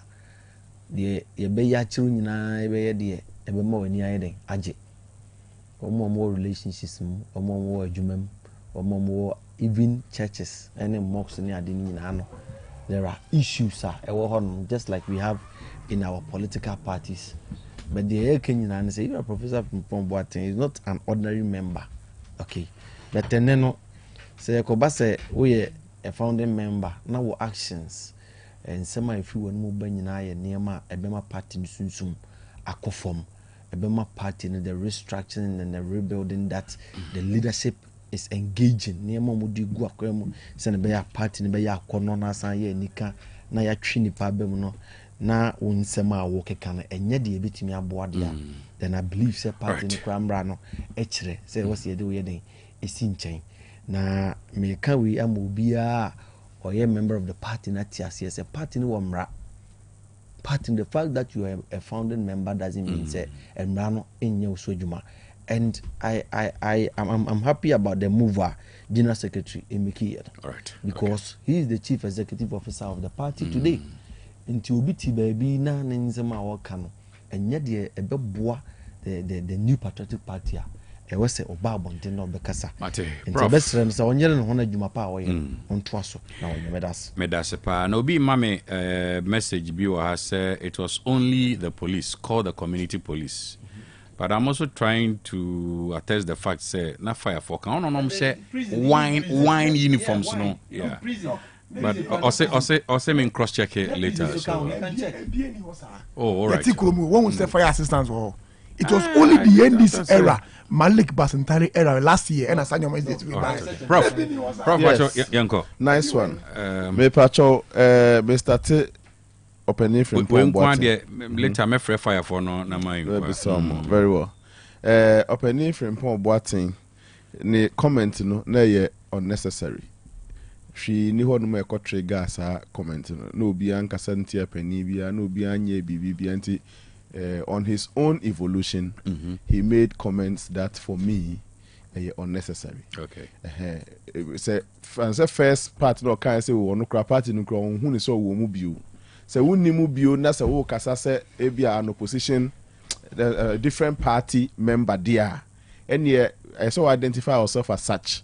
And no bia fan say wasem now can is within the scope say unya MPP ni. Na say pass or MPP ni, whether it is the virtual MPP ni or the different MPP or say the MPP no ni adia. And nyame anim ni wan kasa ye. And it is an unnecessary, unprovoked, unwarranted comment. Okasia tia what appears to be on one party, unless this year your on your party member be on the identity. Let us not entertain such things. See when this imua and yet because say BCC imua, I saw it as maybe part of the transition from Jerry John Rawlings' singular dominance into a more open and friendly and democratic political party. You name the friction that started existing between the founder of the NDC and then the party. I thought the BM penny for money to Musea and Mona Modeba ye dear. But Modeba and the Bimusu Besomu. Okay. And yes, Mona Modeba, we are founding member, full respect.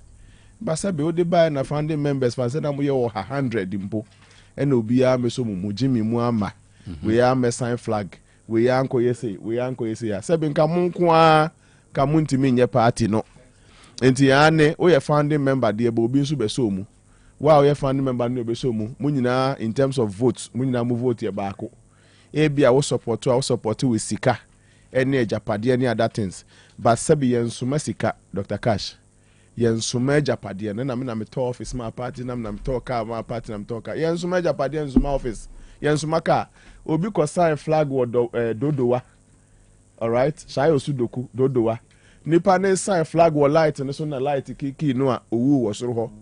Ane auto office obi so nkwa nipa na ewu no. Do you get it? Do you know what these boys go through campaigning for the party? You say you are a founder. O ya founder betimi akoni amoti.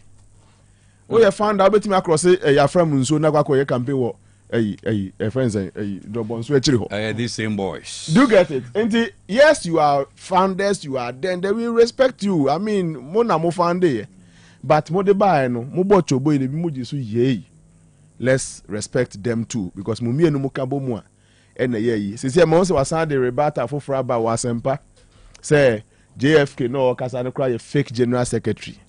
Na ntu say what TSC ye nti obi akwan so. And my advice to the MPP would be say, Kete wese, ebenifo say, yes, ura. And they are relevant people. Okay. I'm not saying they are irrelevant, but if their relevance is going to be reduced to negative impact, negative energy on the party, there, and you better have to find. Say, oh no. And I said, you wabo brand weja ho na aka unkwa. Muni muti pimpimu na musa. You would arrive at success, of course, with the grace of God. Yes, say, and penny for be attention number 2. Now, say, you penny bear partner, the President J. Kufu. Sabi open from Paul from Paul Boating. When you know a party, you say open J. Kufana. And now we founding members are founding member Ben. And I beg to differ. Founding member Ben J. Kufu. Is that how J. Kufu? sees his party. That's a prof. It mestre say omu enye you be me. I know say your face. The MPP will definitely go over this face. Sure. One of these is you better na acquire pass. These two shall pass. Presidential race. I can noisy recipes no. Oh, of course. And I'm gonna say political parties go through that at a point. NDC Kaipa, you say founder then the backing the news for the I was this no. And the presidential race, next time when I get the opportunity, all right, I'll comment on that. But the reflection is that some 3 years ago, I said in 2023, say 3 years ago, this same exercise went on somewhere in Ghana, other places in Ghana. Omu to abano, omu free, omu peacefully. Mestre say, omu ko this one so enye ntokwa. All right. And enye gidi bia. Then this is watching. They will definitely hold your next to it. Medasi Bebre, thank you very much. Medasi Samoje Brennan by, but what I know, ne say fire a jumane die. Not those days, Prof. Omo anaye form no mo yes, omo kala te se papa yi die ya na o shey. But basintale by no ono so be fam memnu ni bi. Yeah, so say minu akofie Japan yeah. Sebastian telling honestly by what was so that is it. But Basintale has recruited people also as an initiative into the 24-hour economy to also broaden the 6 o'clock PM news is next on the radio.